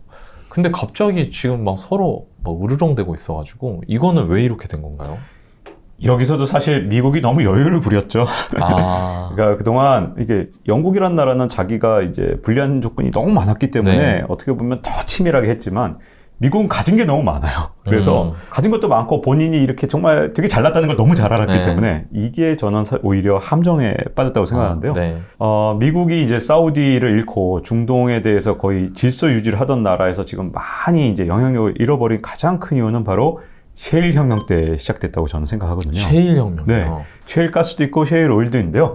이게 이제 프래킹 업자라고 불러요. 이게 파쇄하는 업자라는 거죠. 그래서 이렇게 막 파고 들어가야 되는데 이게 두꺼운 안반층을 뚫고 들어가야 되는데 이게 옛날에는 그게 될까 하다가 모험적 투자자들이 성공하면서 진짜 대단해요. 미국의 어떤 이런 프론티어 정신. 격자 정신은 야, 이런 걸 성공 진짜 소름이 쫙 돋을 만큼 진짜 그 스토리 읽어보면 진짜 영웅들이에요. 그건 언젠가 한번 꼭 찾아보시길 바라고. 이제 셰일 혁명이 일어나니까 어떤 일이 일어났냐면 미국이 세계 최대 산유국이 된 겁니다. 생산량이 가장 많아져서. 자, 이게 셰일 덕분이에요. 왜냐하면 컨벤셔널 오일, 이 전통적인 오일이 하루에 400만 배럴 생산을 하는데 800만 배럴은 셰일 오일이었거든요. 그러니까 셰일이 얼마나 미국을 정말 잘 먹고 잘 살게 만들었냐를 보여주는데요. 되는 놈은 뭘 해도 되는구나 진짜. 땅을 봤더니 셰일이 나와. 와 진짜. 그래서 이 셰일이 나온 이후의 미국과 그 전의 미국은 같은 슈퍼파워라도 진짜 질이 달라요. 진짜 엄청난 진짜 에너지가 정말 패권을 좌우하는 진짜 중요한 요소이기 때문에 이 셰일이 막 펑펑 쏟아져 나오니까 미국이란 나라가 진짜 완전히 다른 나라가 돼버린 거잖아요. 자, 그런데 그동안은 이제 미국이 중동 때문에 쩔쩔매며 살았어요. 왜냐하면 기름 주니까. 여기 이제 에너지가 패권이라고 이제 말씀을 드렸지만 에너지 패권을 장악하고 있는 게 이제 세계 패권을 장악하려면 달러도 중요하고 에너지도 중요하고 물류가 중요한데 에너지가 이 3대 축이라고 볼 수 있거든요. 근데 이 에너지를 다 중동이 거의 대부분 생산하고 있으니 여기 질서를 유지하는데 어마어마한 자원을 때려받고 있었거든요. 근데 셰일이 나오니까 갑자기 생각이 달라졌죠. 내가 여기에다가 이걸 유지하려고 예를 들어 10조를 쓰고 있다. 네. 근데 내가 셰일이 나왔는데 계속 10조를 써야 되냐? 이런 식으로 되는 거죠. 그죠. 가성비가 떨어지는 거예요. 중동이 가성비가 크게 떨어지니까 오바마 대통령 때부터 시작된 거예요. 셰일 혁명이 시작되니까 야, 내가 이거를 우리 국민들 세금을 써가면서 내가 여기에다가 우리 병사들 희생 당할 수도 있는 이런 위험한 거를 내가 뭐 계속하냐. 우리들 이제 세계 최대 산유국이고 네. 석유 순수출국가가 곧 될 건데 이렇게 오바마는 생각한 네. 거죠. 오바마 대통령이 그래서 어떻게 했느냐. 이제 중동에서 손을 떼고 싶으니까 이란 막 다시 국제사회로 복귀시켜서 사우디랑 이란이랑 좀 견제하는 관계로 만들고 이런 뭐 복잡한 막 고차원의 방정식을 했더니 이란이라면 철두철미한 원수로 생각하는 나라가 사우디인데 그죠. 그 당시에 이제 오바마 대통령이 사우디에 방문했을 때 사우디에서 오바마 패싱을 했었어요. 와, 열받아서 이씨 그러면서 열받았고 네. 그다음에 9.11 테러 관련해서도 이거 오바마만 그런 게 아니라 그 당시에 미국 의회가 9.11 테러 책임 규명해야 된다고 사우디 끝까지 파보자. 왕가가 혹시 돈 준 거 아니야? 이런 식으로. 아니 사우디를 진짜 분노하게 만들 일들을 오바마 대통령 때 계속 한 겁니다. 사우디 입장에서 진짜 열받겠네요. 그때부터 쌓이기 시작했어요. 그래서 두고 보자 부글부글 하고 있었죠. 그래 트럼프 대통령으로 바뀔 줄 알았더니 웬걸 트럼프 대통령도 더해. 네. 가성비 여기는 진짜 돈만 따지잖아요. 그죠, 그러니까 그죠. 가성비가 떨어지는 사우디에서 어떻게 발을 빼나 중동에서 어떻게 발을 빼나 이 생각만 하는 거예요. 그러니까 예를 들어 사우디에 무기는 잔뜩 팔아먹고 그 다음에 진짜로 사우디가 원하는 거 계속 안 들어주고 더군다나 시리아 철군 과정에서 중동에 있는 많은 국가들이 갑자기 막 철군할 수도 있네. 동맹이다가 갑자기 나를 버릴 수도 있는 거 아닐까? 그러니까요. 라는 공포감을 트럼프 대통령이 줬고 그 다음에 바이든 대통령은 더 심하게 했죠. 사우디 빈살만 왕세자한테 너 국제적으로 왕따 만들겠어. 이렇게 했는데 이게 이제 진짜 짜증납니다. 미국 대통령이 갑자기 왜 이렇게 변했는가? 이 가성비 때문에 그렇습니다. 가성비가 너무 떨어지니까 그리고 자신감. 야, 내가 셰일이 있어 이제. 그죠. 이렇게 되다 보니까 중동에서 본인들 스스로가 먼저 발을 뗐고 거기에 벌써 여러 대통령들을 계속 보내면서 야, 민주당이든 공화당이든 어느 놈이든 희망이 없다. 이렇게 사우디에서는 사실은 그동안 미국에 쌓여왔는데 지금 러시아가 우크라이나 침공한 이후에 여러 가지 에너지 문제가 생기니까 사우디 입장에서는 그동안 쌓였던 걸 반격할 수 있는 기회가 온 거구나. 온 거죠. 네. 그런 상황입니다. 지금 사우디가 미국한테 지금 어떻게 하고 있는 겁니까? 지금 사우디 입장에서는 그동안에 억하심정을 많이 풀고 있다 해도 과언이 아닌데요. 그럼 좀 이해가 안 가는 건 그 잘났던 셰일 어디 갔어? 이렇게 생각이 안 드세요? 그러니까요. 아니 왜 사우디한테 저렇게 막 일방적으로 당해?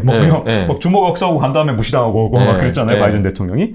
자, 요게 왜 그러냐면 아주 묘한 상황에 지금 미국이 처했어요.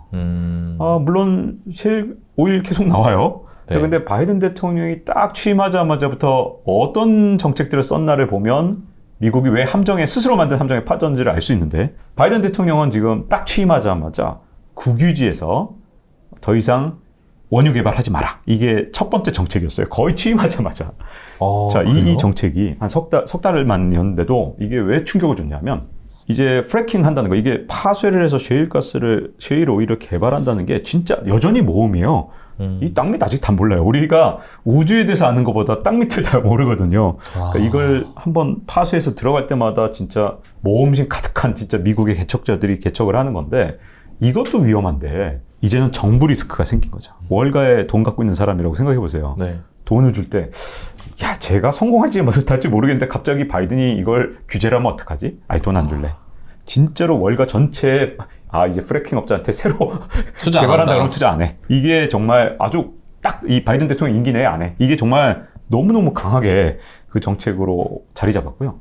바이든 대통령이 이제 또 이 정책 자체는 저는 잘못됐다고 생각 안 합니다. 저도 이대로 가면 이상기후 때문에 우리 인류가 진짜 생존의 위협을 받을 거라고 보니까 근데 뭘 했냐? 친환경 정책을 하면서 신재생 에너지로 바꾸겠다 그러면서 뭘 했냐 하면 앞으로 전기차로 지금 현재 미국에서 판매되는 전체 차량의 21년 기준으로 2%가 전기차인데 이걸 2030년까지 50%로 바꾸겠다. 진짜 과감하죠. 훌륭하다고 봐야죠. 지구를 위해선. 근데 이게 세계를 위해서 옳은지는 지금 보셔야 돼요. 또 하나가 태양광인데 지금 현재 태양광이 전체 미국의 전력 생산의 4%를 차지하고 있는데 2035년까지 40%로 바꾸겠답니다. 그러면 이게 미국이란 거대한 나라에서 40%를 간다는 건 진짜 어마어마한 거예요. 이게 13년 만에 이게 갈 수 있나? 진짜 걱정이 될 정도로 어마어마합니다. 자, 그러면 이렇게 바이든 대통령이 얘기를 해놓으면 원유 개발업자 그리고 셰일가스를 개발하든 셰일 오일을 개발하든 아니면 미국 사람이 아니더라도 미국이란 나라는 국제적으로 규범을 정하는 나라고 원칙을 정하는 나라잖아요. 네. 근데 앞으로 다 태양광으로 바꾼다며? 다 전기차로 바꾼다며?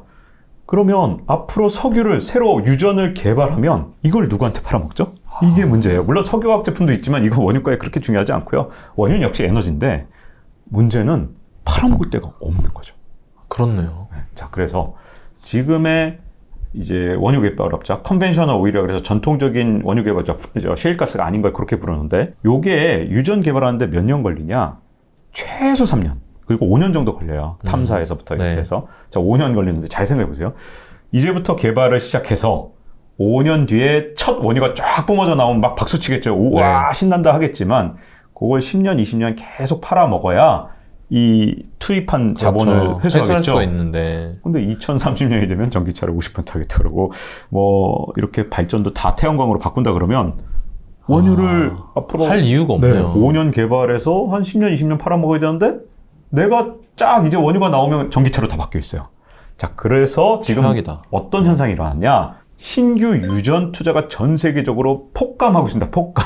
급감이 넘어서 폭감. 제가 폭감이라는 표현을 폭락. 이게 급감이 아니다. 폭감이다. 폭감. 그래서 없어. 그러다 보니 자, 그러면 지금의 있잖아 사우디든 아니면 프래킹 업자들이든 다 어떻게 생각하냐면 야, 지금 있는 걸로 최대한 뽑아먹자. 가는 거 길게. 새로 개발을 하지 말자. 이게 누가 시키지 않아도 다 머릿속에 공감되어 있는 겁니다. 자, 이 상황에서 신규 유전 개발이 탁 멈추다 보니 이제 어떻게 되겠어요? 사우디의 입김이 그 어느 때보다도 세지겠네요. 굉장히 세진 거죠. 자, 이제 태양광으로 다 언젠가 가버리면 약화되겠지만 거의 몇 년 걸리겠죠? 그렇죠. 그리고 그게 또 다양한 변수가 있잖아요. 네. 그리고 유럽 같은 경우에는 또 러시아에서 그 가스랑 석유 그거를 안 하겠다고 일단 한 상태니까 유럽도 엄청 의존을 해야 될 것 같고. 네. 사우디가 지금 그래서 이제 입김이 세진 거네요. 네, 입김도 세졌고. 근데 사우디가 그러면 되게 유리한 상황이냐? 반대로 생각해보세요. 사우디 입장에선 불안하죠. 빈살만 왕세자라고 생각해보세요. 2030년 되면 나 이제 석유 누구한테 팔아? 지금 기존 석유도 못 팔겠는데? 이런 걱정이 되겠죠. 그러니까 빈살만 입장에서는 지금 몇 년 내로 이 싸움에서 뭔가 하여튼 얻어내지 못하면 사우디도 끝장이에요. 자, 러시아도 마찬가지입니다. 러시아가 우크라이나를 침공할 때 생각해보세요. 바이든이 정말 미웠을 거예요. 왜냐하면 바이든 취임하자마자 이 정책들이 대부분 얼개가 나왔거든요. 네. 근데 러시아는 사실상 사우디랑 경제 구조가 거의 똑같거든요. 근데 이대로 바이든 대통령이 추진하게 만들면 2030년대가 되면 러시아는 전 세계적인 약소국으로 변할 겁니다. 네. 그래서 마음이 너무 급했을 거고 이게 진짜 러시아 푸틴 대통령을 되게 공포로 몰아넣었을 것 같고요. 사람이 원래 전쟁을 일으키는 여러 가지 방식 중에 하나가 이제 공포감이거든요. 네. 그러니까 그런 것들이 어쨌든 지금 에너지가 지금 국제 질서에 진짜 어마어마한 영향을 미치고 있는 거죠. 제가 얼마 전에 들었던 게 사우디에서 감산한다고 했었잖아요. 네. 네. 근데 저는 그때 되게 솔직히 이해가 안 됐어요. 왜냐면 표면만 보고 있으니까 지금 현재 인플레이션 되게 심하고 이 인플레이션은 유가가 엄청나게 오르는 부분이 영향을 줬는데 아니 비싸게 잘 팔리는데 왜 감산을 하지? 약간 그런 생각이 들었었는데 그것도 이런 배경에서 결정이 됐던 건가요? 그 감사는 뭐 성과가 없었지만 사우디 입장에선 저는 사실은 굉장히 정치적 결정이었다고 생각하고요. 그 이유는 바이든 대통령이 어떻게든 정치적 이 어떤 세력이 이런 것들을 약화시키는 게 목적이었다고 생각합니다. 왜냐하면 바이든 대통령이 계속 강하면 그분의 영향력이 세면 셀수록 사우디 힘드니까. 네, 왜냐하면 신재생 에너지로의 전환 속도는 더 가속화될 거고 바이든 대통령이 어떻게든 약화되고 혹시라도 트럼프 대통령이 만약에 차기 대통령이 된다 그러면 또 옛날처럼 할 거 아니에요. 다시 그렇죠. 석유로 돌아간다. 그래버리면 사우디 입장에선 지금 사우디는 저는 한 10년도 안 남았다고 보거든요. 이 바이든 대통령의 속도라면 그러니까 트럼프 대통령이 다시 돌아온다.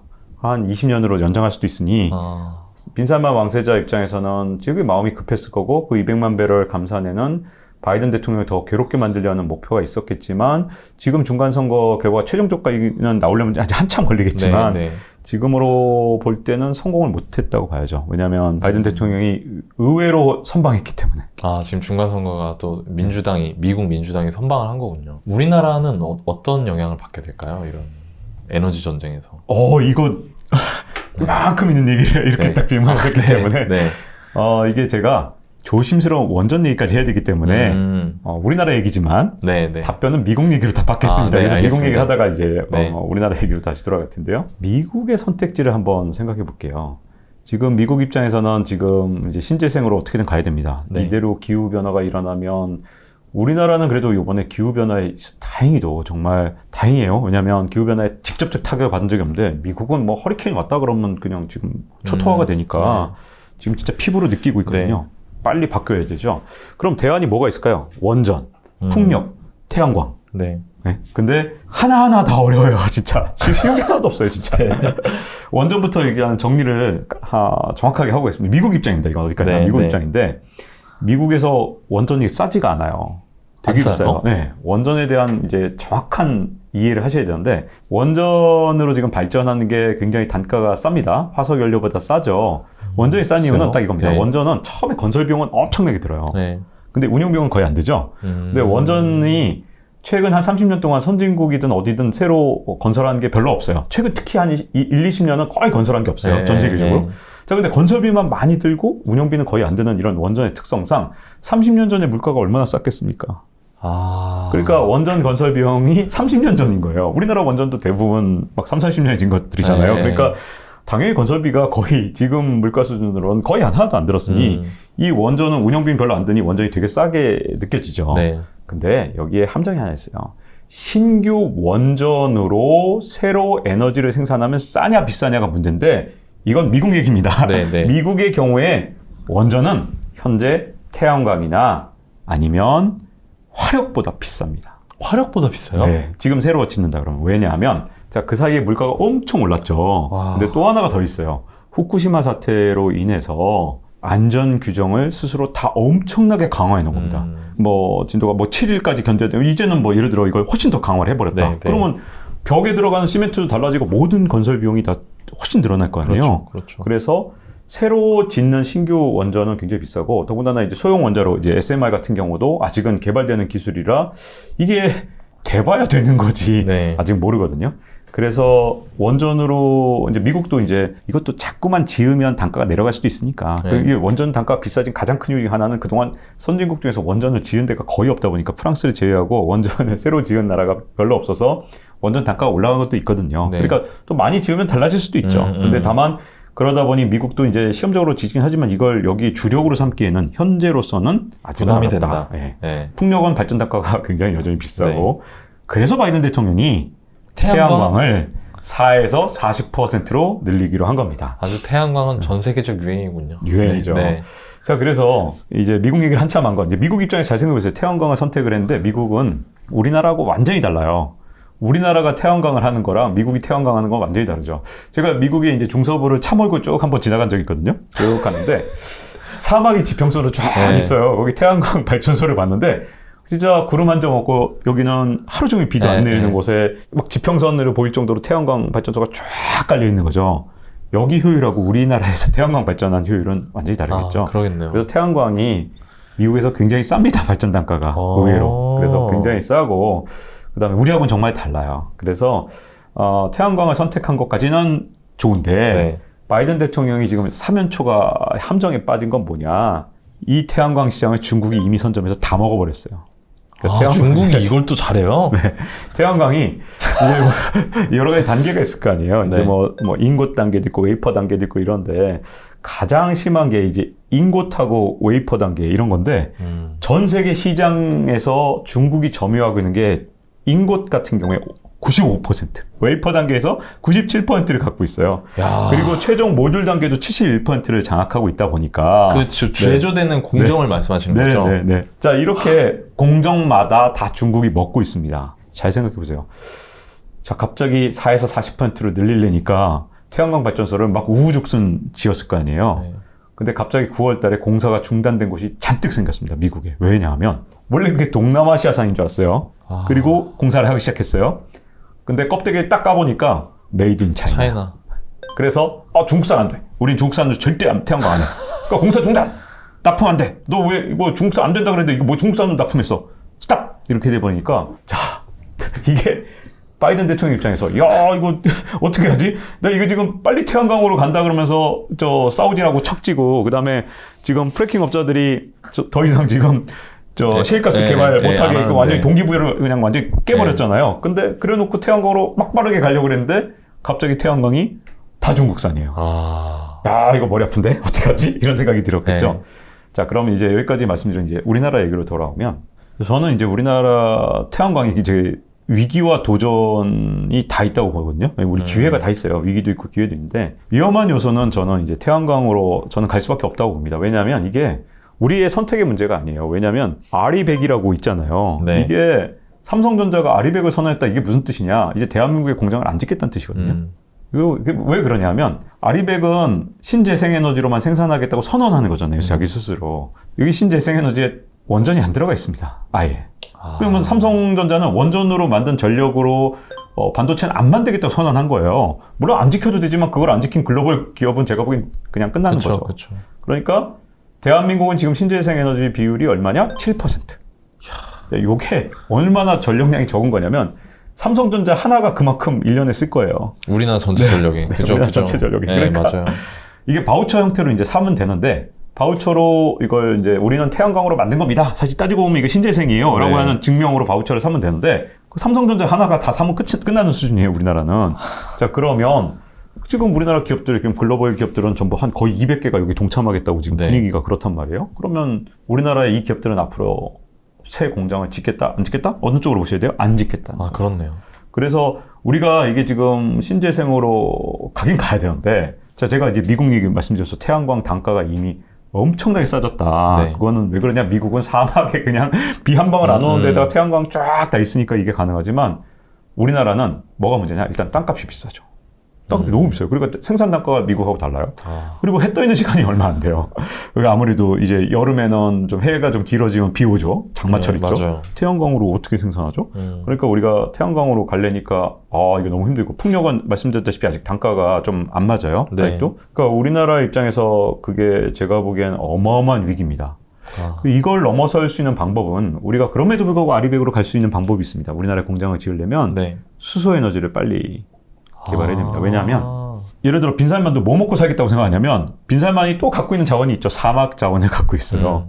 아까 미국 말씀을 드렸지만 마찬가지로 사우디에다가 태양광 발전소 지으면 하면 되는구나. 네네 생산 단가가 다르겠죠. 진짜 맘먹고 제대로 지으면. 근데 이제 앞으로 그렇게 태양광 단가가 다른 그런 날씨도 이제 자원인데 사막도 자원이 될 수 있는 세상이에요. 세상은 정말. 그렇네요. 근데 이제 사막 자원을 이용해서 거기서 전력을 생산하면 그 해적 케이블로 끌어올 순 없잖아요.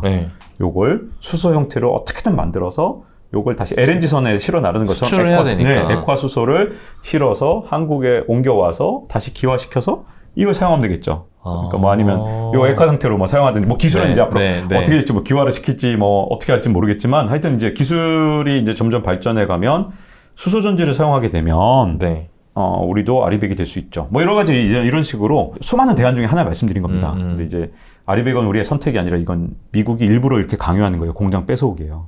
우리나라 공장 다 뺏어오고. 자, 이게 우리나라의 기회이기도 하지만 위기인 측면이고 진짜 큰 기회는 뭐냐? 태양광이 그동안 우리가 왜 죽었냐? 중국이라는 나라가 보조금을 어마어마하게 줘서 태양광을 살리고 우리나라 태양광은 원래 중국보다 훨씬 앞서갔었지만 그 보조금 공세에 결국 무너진 거거든요. 근데 미국 입장에서 지금 난리가 난 거죠. 바이든은 이걸 40%까지 하겠다 그랬는데 이렇게 껍데기 다 벗기면 메이드 인 차이나예요. 이걸 대체할 수 있는 나라는 그나마 남은 나라가 어딜까요? 우리나라예요. 우리나라. 딱 이게밖에 없으니까 우리가 진짜 맘먹고 지금 태양광 하면 이 미국하고 협력해야 될 게 그냥 지금 뭐 전기차나 뭐 반도체뿐만 아니라 태양광도 있고. 근데 이제 이런 거를 갖다가 이제 우리나라의 생산 설비를 만들게 해야지. 또 이제 미국이 또 이제 자기네 나라에다 하라고. 만약에 미국에다 전부 다 만들겠다 그래서 미국에만 공장을 설비를 만들게 하면 안 되거든요.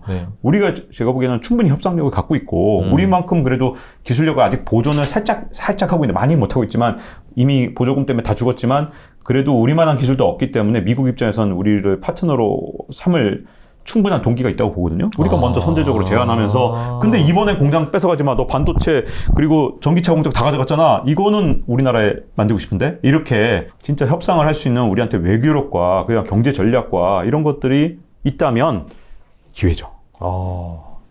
야, 사우디랑 미국이랑 싸우는 거에서 우리나라 태양광 업체들까지 다 영향이 있네요. 네. 에너지가 미래입니다. 이게 진짜 3대 기둥이에요. 제가 보기에는 이 기둥을 누가 지배하느냐에 따라 앞으로 패권 구도가 바뀝니다.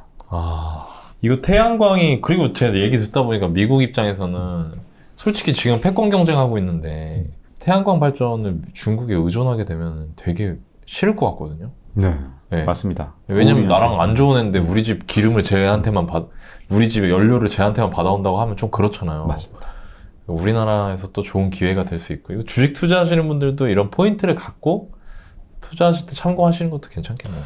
앞으로 이게 진짜 중요한 게요. 많은 분들이 자꾸만 인공지능, 메타버스, 뭐 로보틱스 온갖 걸 생각하시지만 로봇. 네.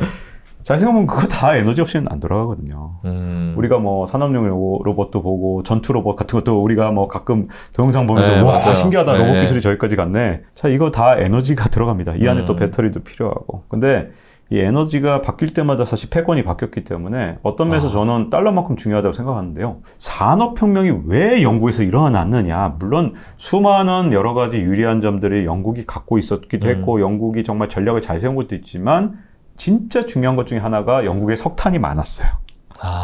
이게 진짜 중요한 요소였던 게 옛날에는 이런 석탄을 운송하는 비용들이 다 비쌌죠. 왜냐하면 산업혁명 초기에는 뭐 철도도 거의 없었고 처음 증기관차 만들고 뭐 이러던 시절에 잘 생각해보세요. 그때 운송비가 얼마나 비쌌겠어요. 근데 석탄은 무겁잖아요. 그러니까 석탄이 영국에서 많았기 때문에 이것도 산업혁명이 영국에서 일어난 이유 중에 하나고요. 그 뒤에도 영국이 석탄을 통해서 석탄이라는 에너지를 통해서 전 세계를 굉장히 쥐락펴락했던 건데 잘 생각해보세요. 그 패권을 뺏어올 때 물론 이제 뭐 그때 이제 파운드와 패권을 달러로 갖고 오고 이런 것도 있지만 또 하나 중요한 변화 중에 하나가 세계 1차 대전, 2차 대전을 겪으면서 전쟁 무기에 석탄을 뗐더니 이게 탱크가 굴러갈 리가 없잖아요. 그죠. 이게 석유로만 굴러가는 거예요. 근데 그때 전 세계 최대 산유국이 미국이었습니다. 이것도 그냥 적당히 뭐 1, 20%가 아니라 거의 뭐 절반에서 3분의 2까지 미국이 전 세계 산유량의 거의 절반, 뭐 또는 3분의 2까지 차지한 적 맞고, 그때 그 유명한 사람이 록펠러잖아요. 그러니까, 석유왕. 네, 석유왕. 그래서 록펠러 같은 사람들이 막 등장하면서 석유 산업 주도하고 이럴 때 에너지 구조를 미국이 가져가면서 자국 에너지를 잘 활용했고, 그 다음에 이제 중동은 그 뒤에 미국 다음에 개발된 거예요. 그래요? 근데 이걸 미국이 탁 치고 들어간 게 1970년대에 사우디하고 미국이 서로 협정을 맺죠. 사우디의 안보를 우리가 지켜줄 테니 너희는 앞으로 석유를 팔 때 반드시 그 가격을 달러로만 표시하고 달러로만 팔아라. 이게 미국이 에너지와 그 통화까지 다 갖게 되고 달러를 갖게 되고 또 하나가 물류를 딱 이 중동 지역을 딱 장악하면서 이 호르무즈 해협 이런 데 딱 군사적으로 장악했죠. 네. 제가 아까 패권을 장악한데 이 세 가지가 있다 그랬잖아요. 네. 이 세 가지를 딱 장악하면서 패권 국가가 된 건데 그걸 제가 생각해 보면 에너지가 패권을 미래를 만들 뿐만 아니라 이게 주식 투자도 이게 1, 2년 단위의 주식 투자가 아니라 에너지를 알면 이게 그냥 단순하게 뭐 우리가 모르는 거 많잖아요. 인공지능이 더 뜰지 메타버스가 더 뜰지 이런 건 맞아요. 모르지만 에너지는 아예 패권 구도를 바꾸기 때문에 에너지는 정말 신경 쓰셔야 되고 워렌 버핏이 잘 보세요. 그나마 최근에 투자한 건 오직 석유 회사뿐이다. 쉐브론이나 아니면 이런데 옥시덴탈 이런 데다가 페트롤리움 같은 데 투자하고 있잖아요. 네. 이게 이분이 석유값이 오를 거고 뭐 이런 뭐 계산도 물론 있었겠지만 더 중요한 건 에너지를 그만큼 중요하게 여기고 있고 이게 뭐 유가가 오르고 떨어지고 이런 거 그냥 오늘 하루 떨어지고 오르고 떨어지고 문제가 아니라 지금 에너지의 거대한 전환기에 있습니다. 우리가 지금까지 쓰던 전통적인 에너지에서 앞으로 이제 신재생에너지로 이 변화하는 과정에서 양쪽의 에너지를 다 신경 써야 된다. 왜냐하면 전통적인 에너지도 가늘고 길고 계속 갈 거예요. 네. 마치 우리가 지금 이렇게 유튜브 세상이지만 라디오를 여전히 듣듯이 네, 전통적인 에너지와 이제 신재생에너지와 모든 것을 신경 써야 앞으로 제가 보기엔 투자 측면에서도 앞으로 패권 전쟁과 관련된 뿐만 아니라 엄청난 여기에 중요한 것들이 있다고 저는 보여집니다. 네.